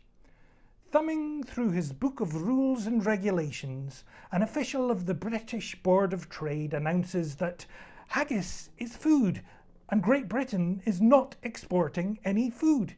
He orders the haggis to be grounded. Upon hearing of the seizure of this great chieftain of the pudding race, Chicago Scots President Bob Black roars into action. "We've had trouble with the British for 700 years. That haggis is part of the ceremony and we can't do without it." He calls in favours at the very highest levels of power. Quite literally, he takes his problem to the United Nations. And soon the matter makes its way to the floor of the House of Commons in London, as Sir Ian Fraser quizzes the Paymaster General of Overseas Trade about this stranded haggis. Then, to the rescue comes an unknown hero, who volunteers to take the haggis with him to New York under the rule allowing air passengers to carry food for their own consumption. Scots gather in New York to welcome the haggis, but before their horrified eyes, a United States border official seizes it, pronounces it a danger to cattle, as it's a possible carrier of foot and mouth disease, and orders its destruction by fire. Scots across America protest with renewed outrage. This shakes the halls of power in Washington, D.C., and a doctor from the Bureau of Animal Industry is immediately dispatched to LaGuardia Airport. After careful examination, it's determined that the haggis is fit for consumption and can be safely admitted to the United States. As the headlines in the newspapers read, first it was Haggis Captivus, next it was Haggis Incineratus, then Haggis Liberatus. Despite the indignities to which it is subjected, the haggis travels on, arriving at a snowbound O'Hare Airport to a much warmer, kindlier welcome. The pipes and drums of the Stockyard Kilty Band, and eventually on to a fitting end, addressed with the Robert Burns poem, Consumed and Enjoyed by Happy Chicago Scots. So first of all, a huge congratulations to Chicago Scots on its 175th anniversary, which makes it Illinois' longest-lived charity. A big congratulations to Peter Georgeson, this year's Distinguished Citizen, and another congratulations to Jackie Kay on receiving the first Maker's Medal for the Poet Laureate of Scotland. My Scottish heritage is mainly evident in my last name and perhaps in my literary ambitions, which still fall well short of famous Scottish authors like J.M. Barrie and Robert Louis Stevenson, but they give me something to aspire to. And winning this award last year was a wonderful highlight. I wish we could all be together to celebrate in person, but here's to Haggis in a box and to brighter days ahead. Congratulations again, everybody. Hello, my name's Edward Luce. I'm the 2015 Distinguished Citizens awardee. First of all, let me congratulate Peter Georgeson for being this year's Distinguished Citizen. Also, Jackie Kay for being the first recipient of the Makar's Medal. Congratulations to both of you. Most importantly, let me congratulate the Chicago Scots and also Angus Noble, for the 175th anniversary of your society, which is an extraordinary age and an extraordinary testament to your enduring relevance and role in Chicago, in the life of Chicago. 175 years ago, the daguerreotype, the early photograph, had only just been invented. The telegraph hadn't yet been invented. Scotland had only been part of Britain for 138 years, less time than the Chicago Scots had existed. And I wonder how much longer, by the way. And of course, Chicago itself had only been incorporated as a town 12 years earlier in 1833, with a population of just a few hundred. So the fact that the Chicago Scots has reached 175 is quite remarkable. Now, the original sort of mission of the society to relieve distress is, I think, something that is carried out absolutely brilliantly in the present day by Angus Noble, who, in the care and the duty that we see through the Scottish Home, through Caledonia House, and through other works that Gus, together with the society, undertakes, really sort of lives up, I think, in spirit to Gus's name, Noble. This is an extraordinary mission. It's a great pity that this is the first virtual Feast of the Haggis in 175 years. It's a pity, but of course it's inescapable. We are still in this pandemic. And I have every hope, given the sort of state of progress with vaccines, that the 176th will be held in person. I think there's an extremely high chance of that. In the meantime, I look back with enormous fondness on my 2015 dinner, also the dinner we attended last year, 2019, at the impressively innovative new kind of venue that Gus selected, and look forward with great anticipation to seeing you all in person in 2021. In the meantime, have a great St. Andrew's Day and Feast of the Haggis. By 1960, many of Chicago's numerous Scottish organisations began to fold, from clan clubs to pipe bands. But the Illinois St. Andrew Society survived. The singular force for the society during this unsettled period was the Scottish Home. It offered a strong, unified purpose. Without the Home, the society may well have gone the way of all the other Scottish organisations. In 1963, retired Marshall Field's president Houston McBain took the reins of the society. Immediately, he began to revitalise the community's energy and enthusiasm. Under his leadership, a new healthcare wing was constructed at the Scottish Home. Dedicated on April 20, 1964, the 14-bed Macmillan Infirmary Wing was named after the major contributor, James G. Macmillan, president of the Wanda Corporation and the makers of Ovaltine. By the end of the 1960s, the Society completed significant modernization of the home and constructed a new two-story wing. The late 1990s saw further expansion of the Scottish Home with a skilled nursing wing. The new addition bears the name Georgeson Wing to recognize the incredible philanthropy of Peter Georgeson, whose family come from the Shetland Islands. The Georgeson Wing also included space for our cultural programming, a gathering hall for meetings, a Scottish American museum and Hall of Fame to tell the stories of Scottish journeys to and accomplishments in North America.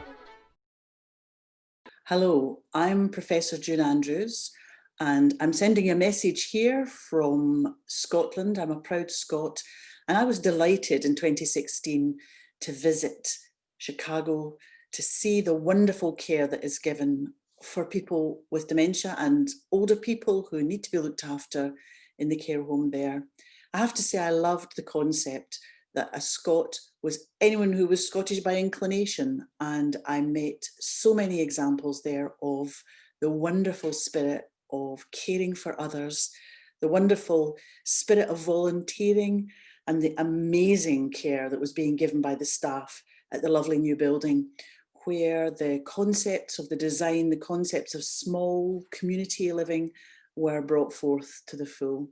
I have to congratulate you on 175 years of doing wonderful Scottish things so far away from Scotland. But in these days of COVID, in these days of modern technology, we're not far away. We're sharing the same problems. And I congratulate you on the wonderful things that you've done in your care home in Chicago. Thank you. Hello, my name is Anna Ortegara. I'm a gerontological nurse, and I am so proud to be a partner with Chicago Scots and Caledonia Senior Living, all of the leadership and staff. I was honored to have the opportunity to help co-create the model for the Maclean homes, these homes for people living with dementia.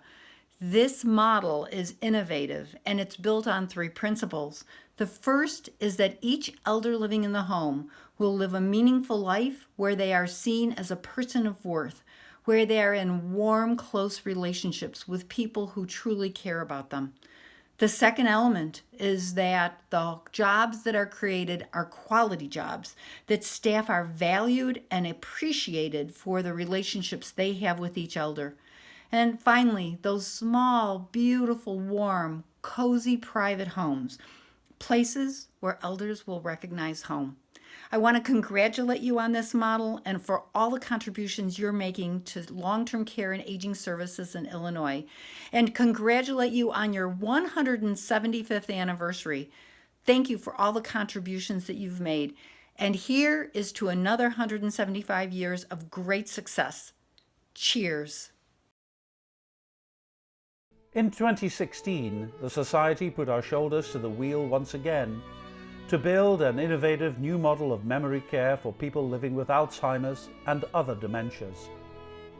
Named after Barry and Mary Ann MacLean, the MacLean House is designed to put people before systems, minimizing all institutional features to look, feel, and function as a home in every way. MacLean House is a comforting place where we tailor our care to the schedule and needs of each resident in a calm and nurturing environment. It required a huge effort by many to secure the funds, design, build, and open on time. But once again, the Chicago Scots stepped up. Congratulations to the Chicago Scots on the celebration of the 175th anniversary. What an achievement. My father was a fierce, loyal Scot. He was proud of the fact he was a Scot. He was proud of the fact that his grandfather came from Scotland and wound up in Chicago in the 1880s. The slogan, "Virtue Mine Honor," which is the MacLean slogan, is something that he practiced. And he was very, very proud of it. His office across the street, it was his office, it was my office, has MacLean plaid curtains, both the hunting and the dress. It was beat into us from an early age that that was part of our heritage. And it's a critical part of our heritage. But I think that the Scottish heritage to me sets a context for our family values, that they're bigger than just me as an individual, and even our nuclear family. There's many generations and elders before us who imprint the values for the future. Values matter, and so does a sense of history, and where have you come from? What is your roots? I mean, your deep roots. My father said always, Scotland's not a place, it's a state of mind. Mm-hmm. And a special congratulations on this occasion to Peter Georgeson, the founder of Scott Forge, who's done so much for the Scottish home. This wonderful statue stands outside the Georgeson wing here at the Scottish Home. It's a likeness of 2020 distinguished citizen Peter Georgeson's uncle, also called Pete, who was from the Shetland Islands. People matter a lot to Mr. Georgeson. The residents of the Scottish Home matter. His family matters. His colleagues at Scott Forge matter. And Wayne Rethford matters to Peter Georgeson. Peter and Wayne formed a personal friendship and a professional partnership that's brought great joy to them both and great success to this Scottish society. And so I was delighted that Wayne was able to join me on a Zoom call as we presented the Distinguished Citizen Award to Mr. Georgeson. Now, speaking of the award, I felt a little pressure about what to give Mr. Georgeson as his Distinguished Citizen Award, because typically we give our Distinguished Citizens statuettes that are replicas of this statue of Uncle Pete. And those statuettes were given to us by Scott Forge, and I could hardly give Mr. Georgeson an award that he gave to us in the first place. So what to give? I know that the Shetland Islands mean a lot to Mr. Georgeson. So we called our new friend Amy Budge from Bigton Farm on Shetland, and I asked Amy if she would send a rock, a stone from the beautiful beach they have on the farm, so that we could bring something of Shetland to Mr. Georgeson. We had this rock mounted on a piece of the wood from the same 104-year-old oak tree from which we made the Makar's medal that Jackie Kay accepted a few moments ago. We sent the award down to Florida, and it was delivered to Mr. Georgeson by a bagpiper. Congratulations, Peter Georgeson, upon becoming the 175th anniversary's Distinguished Citizen. You join other impactful and truly interesting members of this elite group, each of whom have improved this society and society as a whole.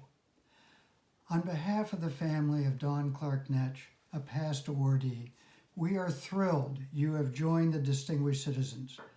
Don would have been especially welcoming given your historic support of this society and of education, specifically and significantly at the Milwaukee School of Engineering.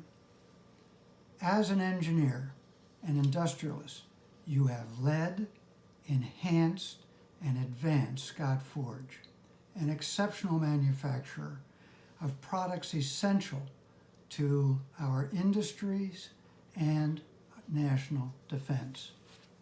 As a longtime supporter of the Society, you were instrumental in the early stages of the Kith and Kin campaign, resulting in the construction of the Georgeson Wing. This wing allows residents with differing needs to have their own unique areas. Your early support of this vision allowed Wayne Rethford, then CEO, and I to facilitate this goal with the Board of Governors, Society members, and friends. Your impact on the residents and their families has been immeasurable and cannot be underestimated. On a personal level, your mentorship and friendship has been appreciated and inspirational. Congratulations on the well-deserved Distinguished Citizen Award.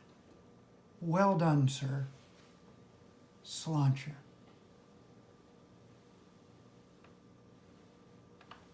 On behalf of the employee owners of Scott Forge, we'd like to thank St. Andrew's Society on this, their 175th anniversary, for recognizing Pete Georgeson. Congratulations on 175 years. That's an extremely impressive run.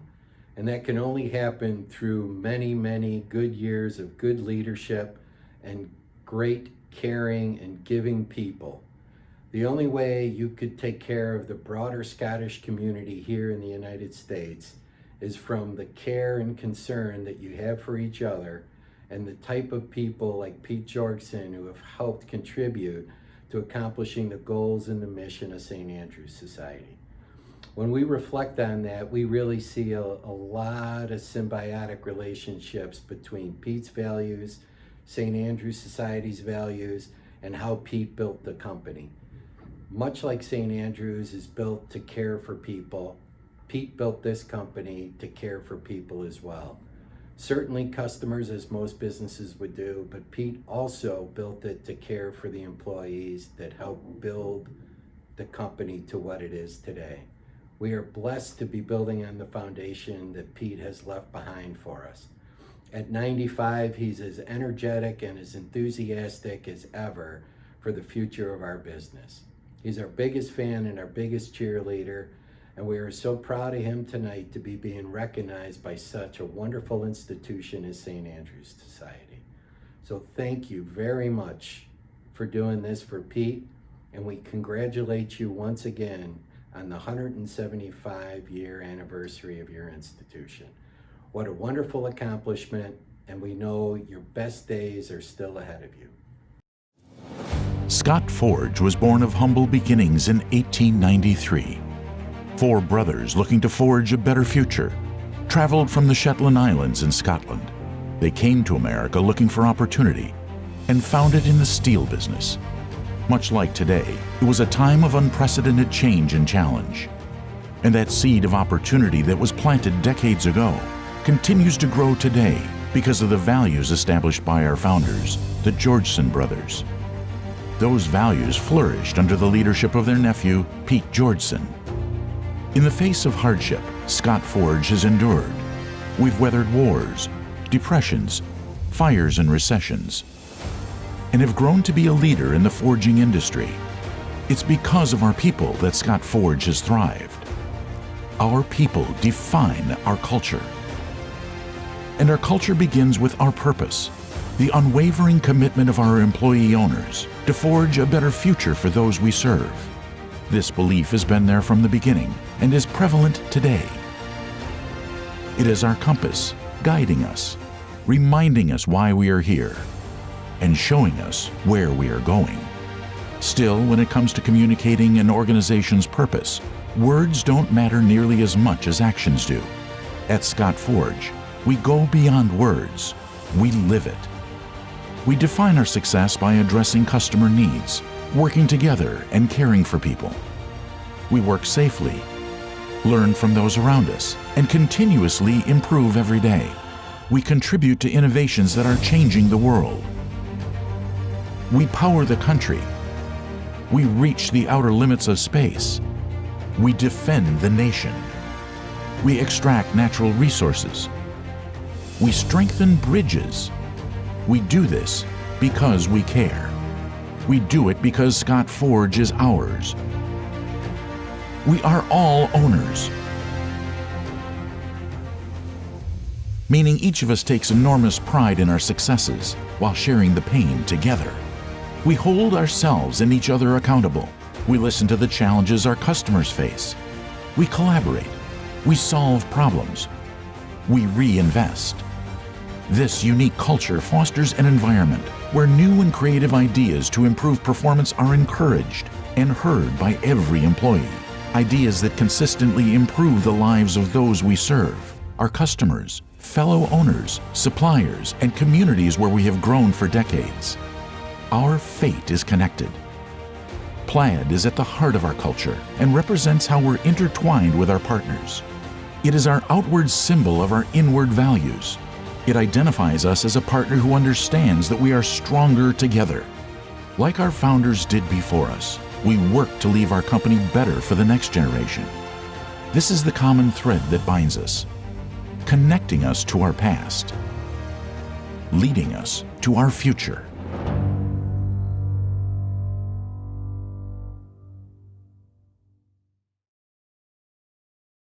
Congratulations to Peter Georgeson, our distinguished citizen for 2020. It seems appropriate as we celebrate 175 years, that we recognize Peter Georgeson for his contribution and his gifts and all that he means to the Scottish home. He has become, to me, a personal friend. I don't know for sure how Peter Georgeson became involved in the Scottish home, but he did. And he has been our most generous donor ever. No one has given more of his time, resources, and money to our success at the Scottish home than as Peter Georgeson. We will always be indebted to him. Hello and happy St Andrew's Day from all at Bigton Farm on Shetland Isles in Scotland. We are delighted to be a part of Chicago Scots 175th anniversary, particularly honouring one of Shetland's own, Peter Georgeson. And we are happy to send a pretty bit of Shetland, this rock, to Mr Georgeson as a tribute to his roots of family in the Shetland Islands.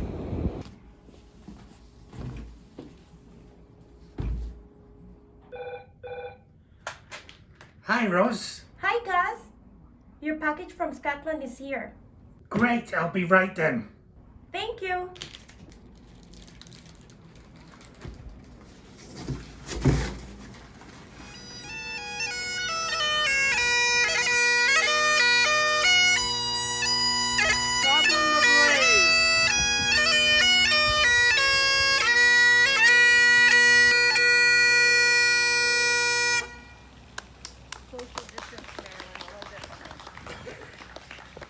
Mr. Georgeson, I am here on behalf of the Illinois St. Andrew Society to present you with a 2020 Distinguished Citizen Award for more than 4 decades of outstanding leadership and support to the Scottish home. The St. Andrew Society of Southwest Florida is pleased to help the Illinois St. Andrew Society present this award. Congratulations, Mr. Georgeson. Thank you very much.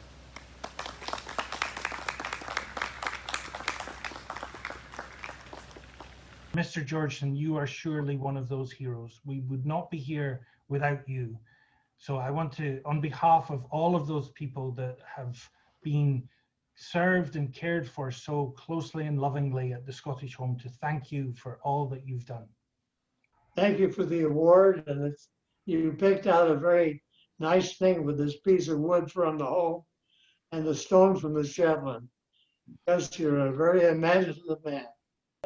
I've been back to Shetland many times, and in the little town of Was, where my father and his brothers grew up, sisters, and I've helped them out there. They have a marina there now that I helped build, and it's just a small little village in Shetland, but they're wonderful people, and I enjoyed my visits there many times.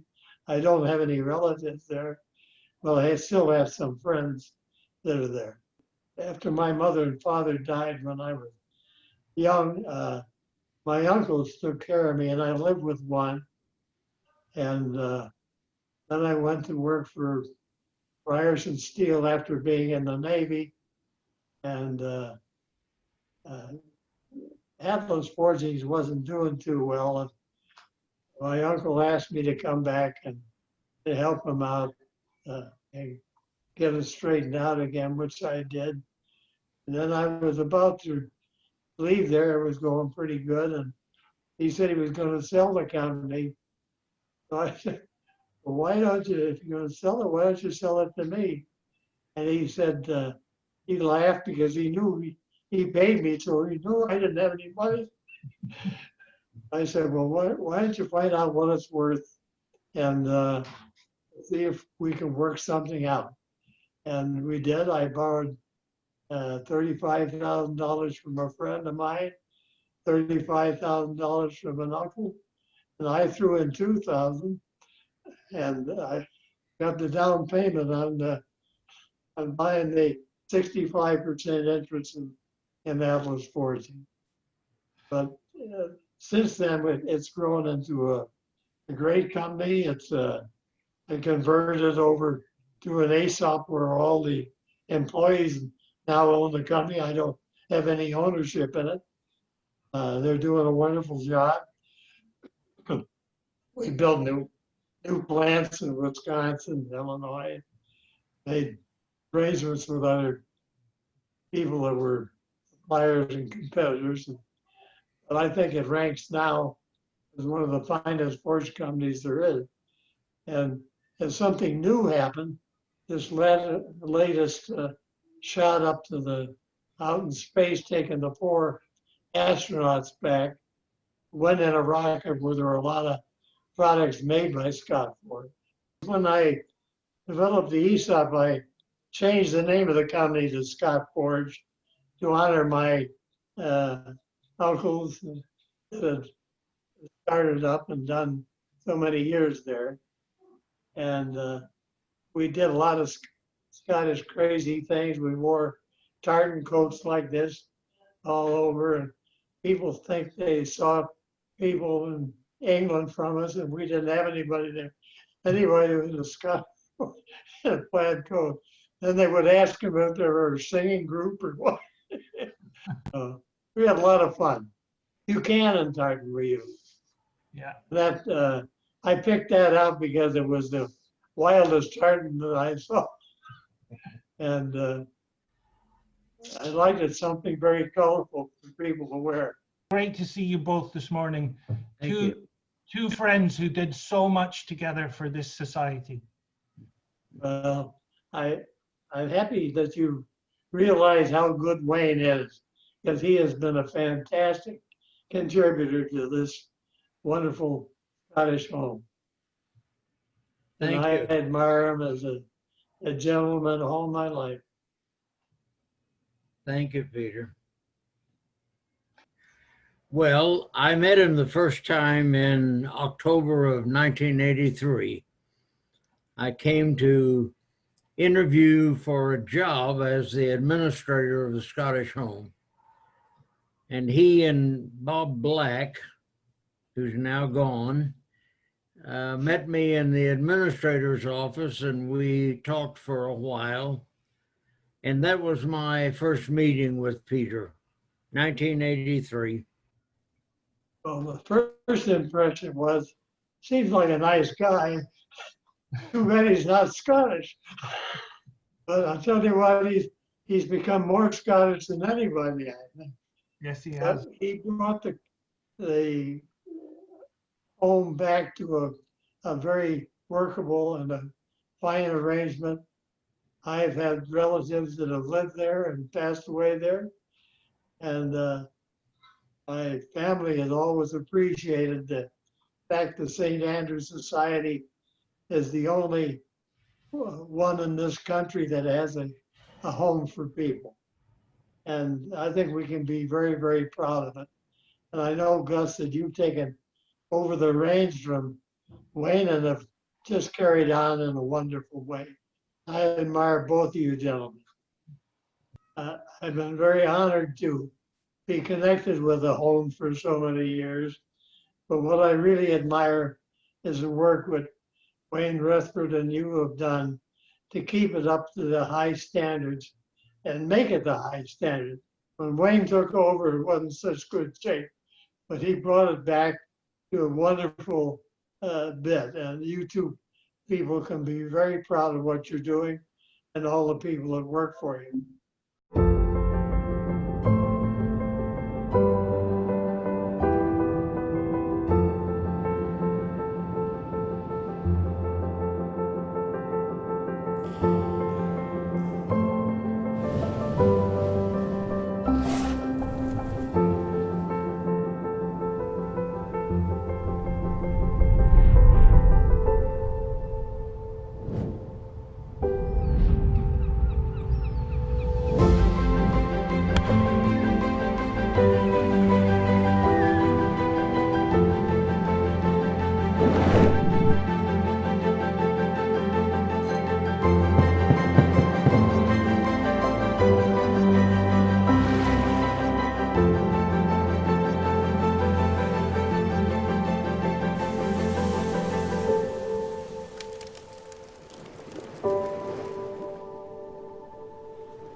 In addition to our work in the field of senior living, the Chicago Scots also nourish Scottish identity by organising a wide variety of events and initiatives to educate, entertain and promote Scottish culture.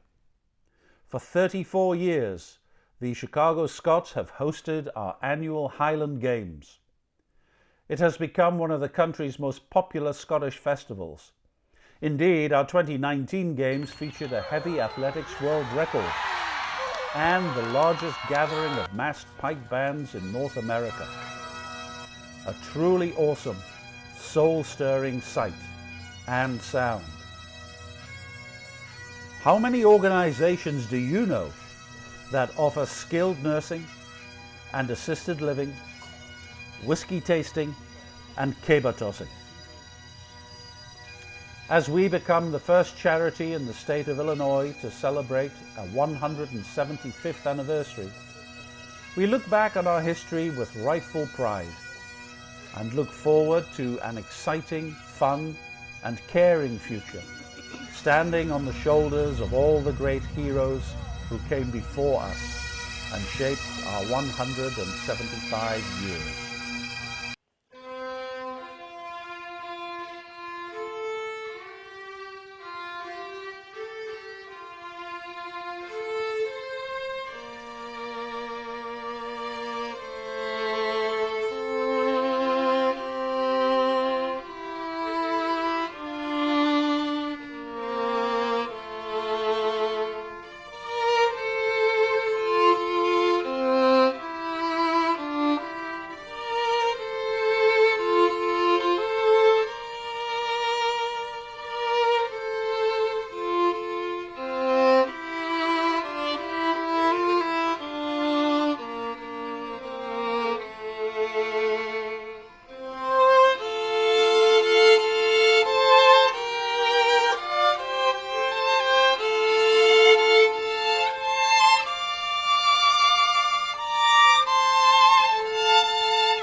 On behalf of the Board of Governors, the Chicago Scots and everyone at Caledonia Senior Living, I thank you for being part of tonight's 175th anniversary celebration.